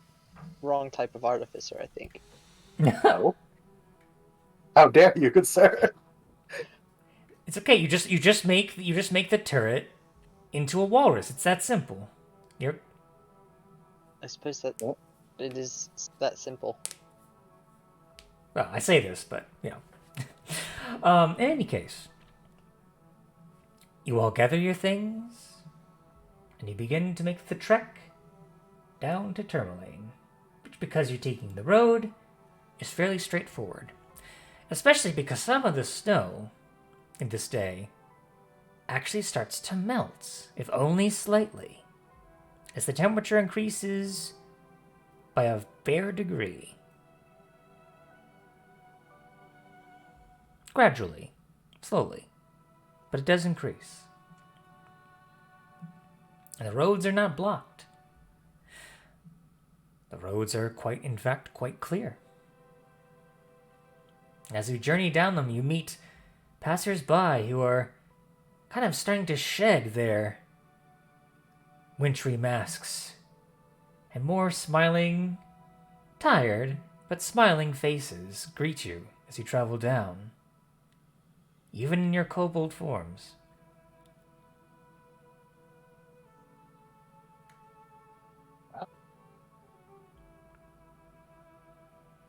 And then you make it to Tourmaline. There seems to be a raucous celebration going on.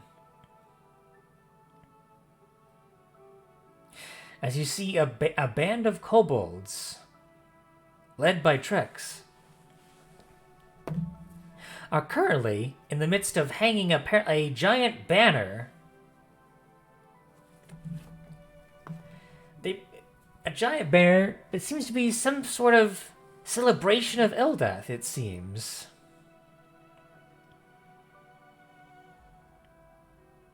As word is in fact traveling fast. Excellent. The cultural spread. And what's more, there appears to be one of those kobolds from before that had like a good talent in carpentry is in the midst of chiseling a giant block of wood. It hasn't quite taken shape just yet, but they're making it. It's gonna be something. You don't know what yet, but it's gonna be something good. At least that's what they keep telling everyone around them. It's gonna be good. It's gonna be good. You just gotta wait for it.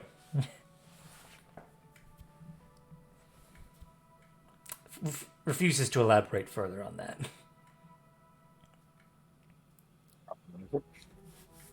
But it seems everyone is in great spirits here.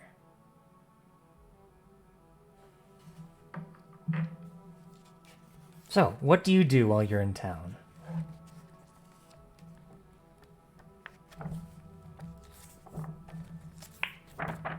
Are you simply passing through, just seeing how things were? Or do you wish to stay a bit longer? I want to check in with the lady who was not sacrificed. Ah, yes. You actually see that she is not alone. She is actually with her family. Oh, You see, there is a little female. Sorry, there's a little girl who is currently with her, and there is also apparently a man who is around the same height as her, a human man, who just kind of has an arm around her shoulder, and just kind of like their heads are just kind of like laying against each other. They're just both sitting on the ground, just watching the kobolds run along. And one of the little girls starts to like play with one of the kobold children, and they're kind of playing tag and running around. They haven't seemed to notice you yet, but it seems that she's okay. She's doing okay.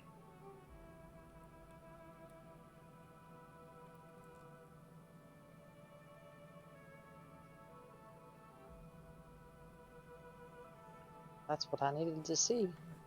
I'm ready to keep going if you guys want to pass through real quick. Sounds good to me.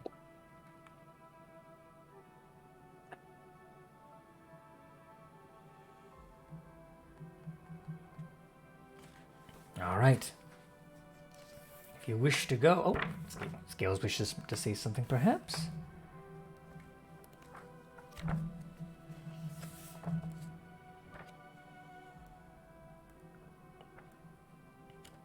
Were you gonna say something, Caleb, or... I was trying to think of what I'm brain farting on Meepo's deity. Eldath.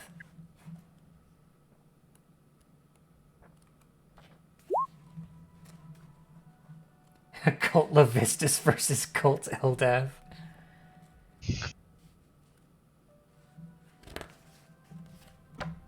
That is all. Okay. So, in that case, with everyone that you've met in Tourmaline at great peace and in great celebration, easing some of your worries, you all begin the trek down to Bryn Shander. And of course,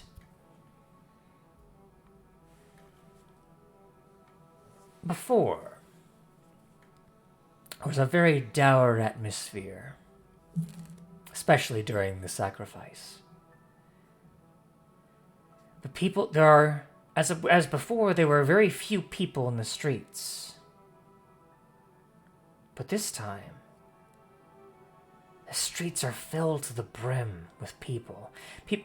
So many different people. You would swear that the city was practically empty the last time you were here, save for the time of the sacrifice. But now, the streets are just filled to the brim. People just talking, laughing. It feels like an actual city.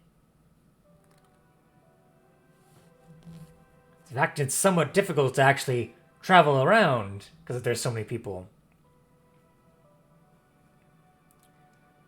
But at some suggestions that in the sudden shout from Muerte, "Make way or I will move you out of my way," and suddenly the sea of people begins to part as they make way for Muerte. Hey. Makes sense.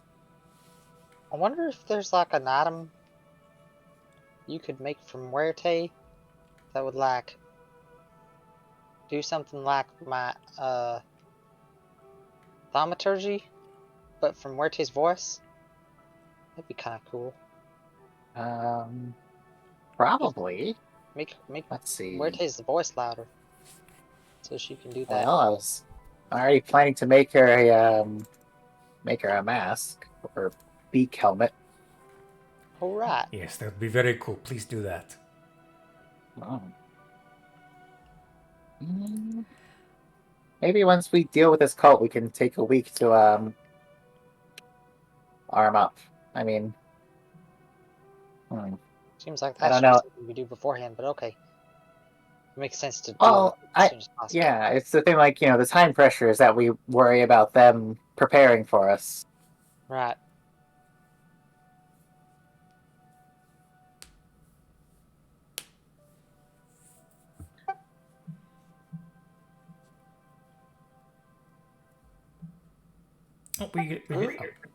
This is me coming up with maybe a stupid idea, but I haven't had one so far.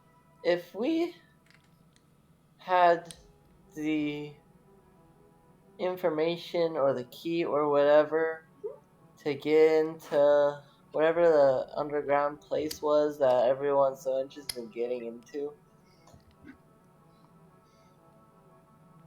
if they're preparing for us and just waiting to ambush us on sight, what if we just didn't go until they got bored of waiting and then came to us on our home territory?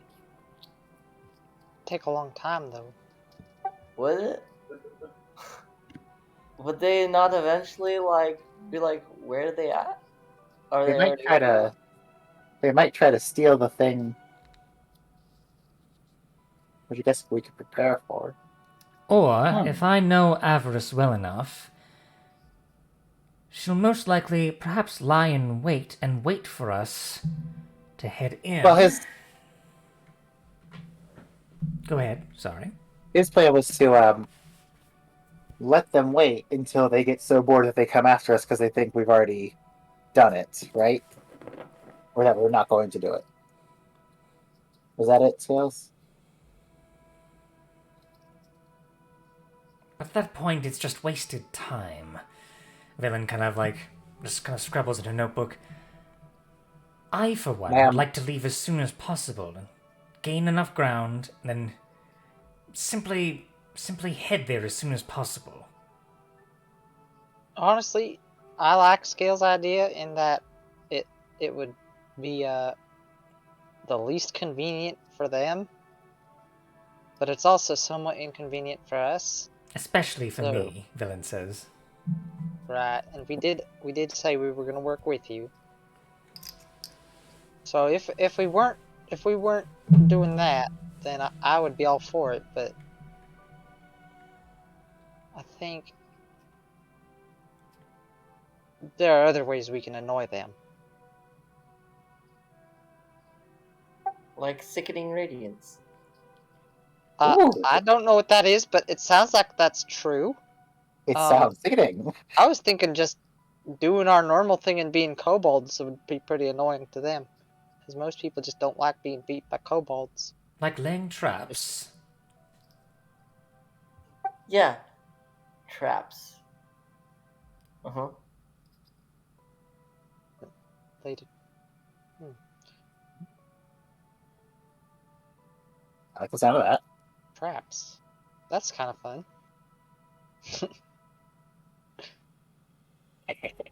If they Now do you're thinking like a kobold. She shudders. One of us.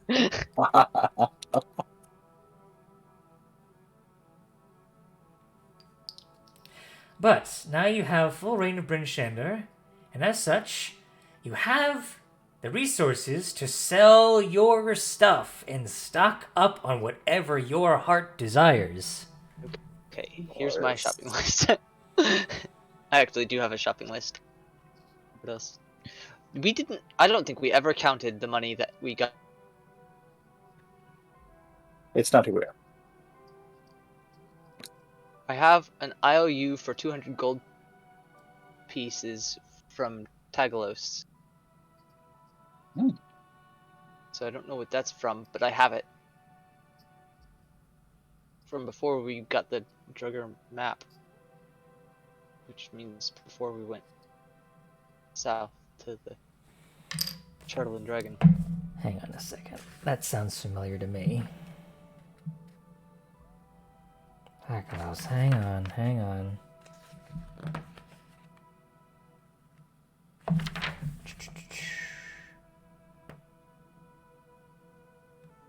We'll probably need rations.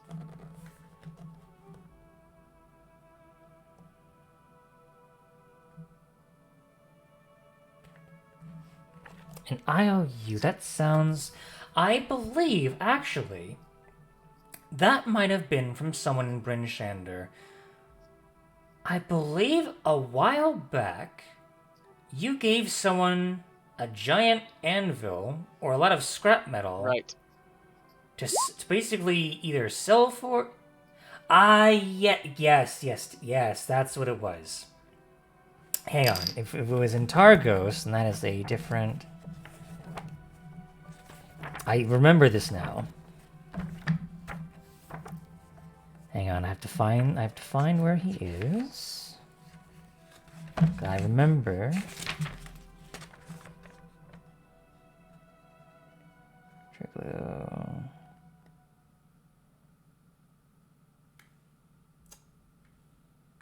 Let's see here. That's my Excuse me. shopping list.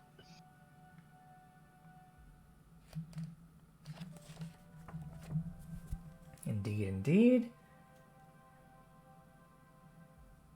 I do remember this. Okay, let's see here. Herbs, oils, and spices with at least 1,000. Diamond dust with at least 1,000. Now, in the normal market, the diamond... Let's see. The herbs probably wouldn't be available on the normal market. That would probably be something that the Tarka's hideout would probably have. The diamond dust would probably be easily doable. The diamond might also have to be gotten from Tarka's hideout. The incense would probably be gotten easily with normal gold. And the focus and the powdered silver would also be easily gotten. Okay. Same for the pieces of eggshell. Well, the pieces of eggshell are... I just thought that was interesting. I don't actually need those. I can use my focus. Yeah, if there's any other supplies that you guys believe that you need, go ahead and either suggest them or write them down in the chat. In fact, let's see. The time right now is 11:36. We can go on for a little bit more while we discuss what we really like. Wheels. Ah, yes, wheels. Wheels. Tell you what. Put down 5 gold. You get yourself some wheels, some spare wheels from a broken down cart. You see, you kind of be like an old like dwarven man on the road. The weather was just starting to turn well, and then my cart breaks down. I'm just gonna sell my stock here, make up the loss. Just take the wheels. I don't care.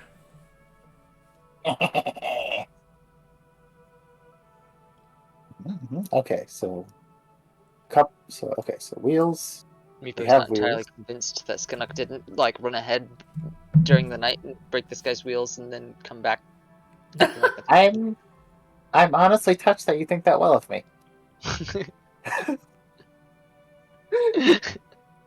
It's like, that's way too convenient. It had to have been Skinnock. Alright, let's see here. So it's 1 gold per vial. Okay. It's a pretty common enough item that you could probably buy a good number. Like honestly, like maybe like 20 max, just from like just random people. Good to know.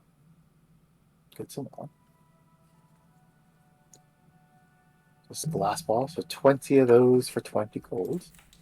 Once again, did we ever split up the gold? No. I believe Mike mentioned before that we had not, I believe. Yeah. We also don't know everything that was in the dragon's or the giant's closet. Yeah, we hadn't really. Does Party Loot have it all? Party Loot does have it all. Anvil and 40-foot chain. Oh, we already sold that. This is gonna be out of date. Everything. I believe everything okay, so else this- though is still. This highlighted stuff. Golden ring with a question mark on it. Should have wasn't done that actually. I believe that was part of the Yeah. giant. That was part of the giant pile. Yeah. 320 gold pieces apparently. Mm-hmm. So we could split that 4 ways and get an amount. Brain. That's 5 divided by 5. I'm kicking myself because I wrote down the prices for 8. those top items at the top, and I cannot find where I wrote that. So I'm now going to go back to the Sunblight Fortress and find where that loot was. I think I know exactly where you got that from. It was in the chests. Oh, there is no chance of me getting rid of my smoking jacket or the hookah. Oh no! That's not what I'm talking about. My bling. I'm talking about the amber headdress with large purple pearls, not the golden mask. The silver chalice as well. The spider silk robe. I assume you want to keep the stopward gourds of Duergar liquor. Yeah. Let's see here. Did we even do the Dwergar loot? And the Dwergar money? We must have. Yeah, we split up the money for the Drigger. Yeah, okay. At least I thought so. We were in a rush then too. So, I have very good news for you, by the way.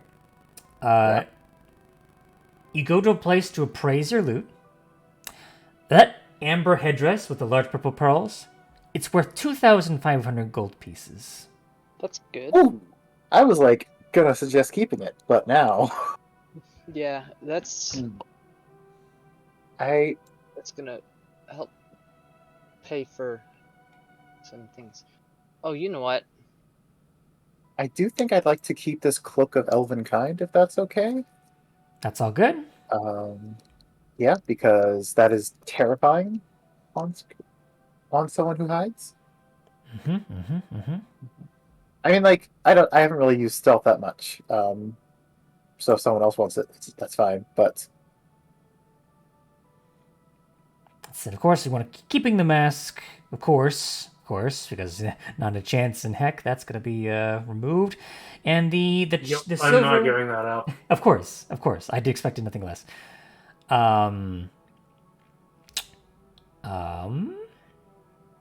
Yes, the silver chalice in the shape likeness of a spider, inlaid with the 8 obsidian eyes, is worth 250 gold pieces.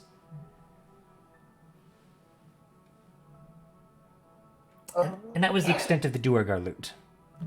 I see. In terms of base gold value, that's going to be sold. Okay.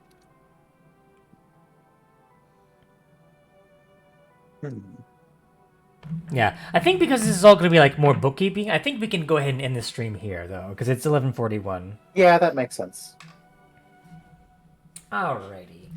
Well, next time, perhaps we will either do some cult hunting or venture into the heart of the Red Glacier and the unknown. But until next time, hope wherever you are, you're safe. Have a good night. Yeah. Bye. Bye.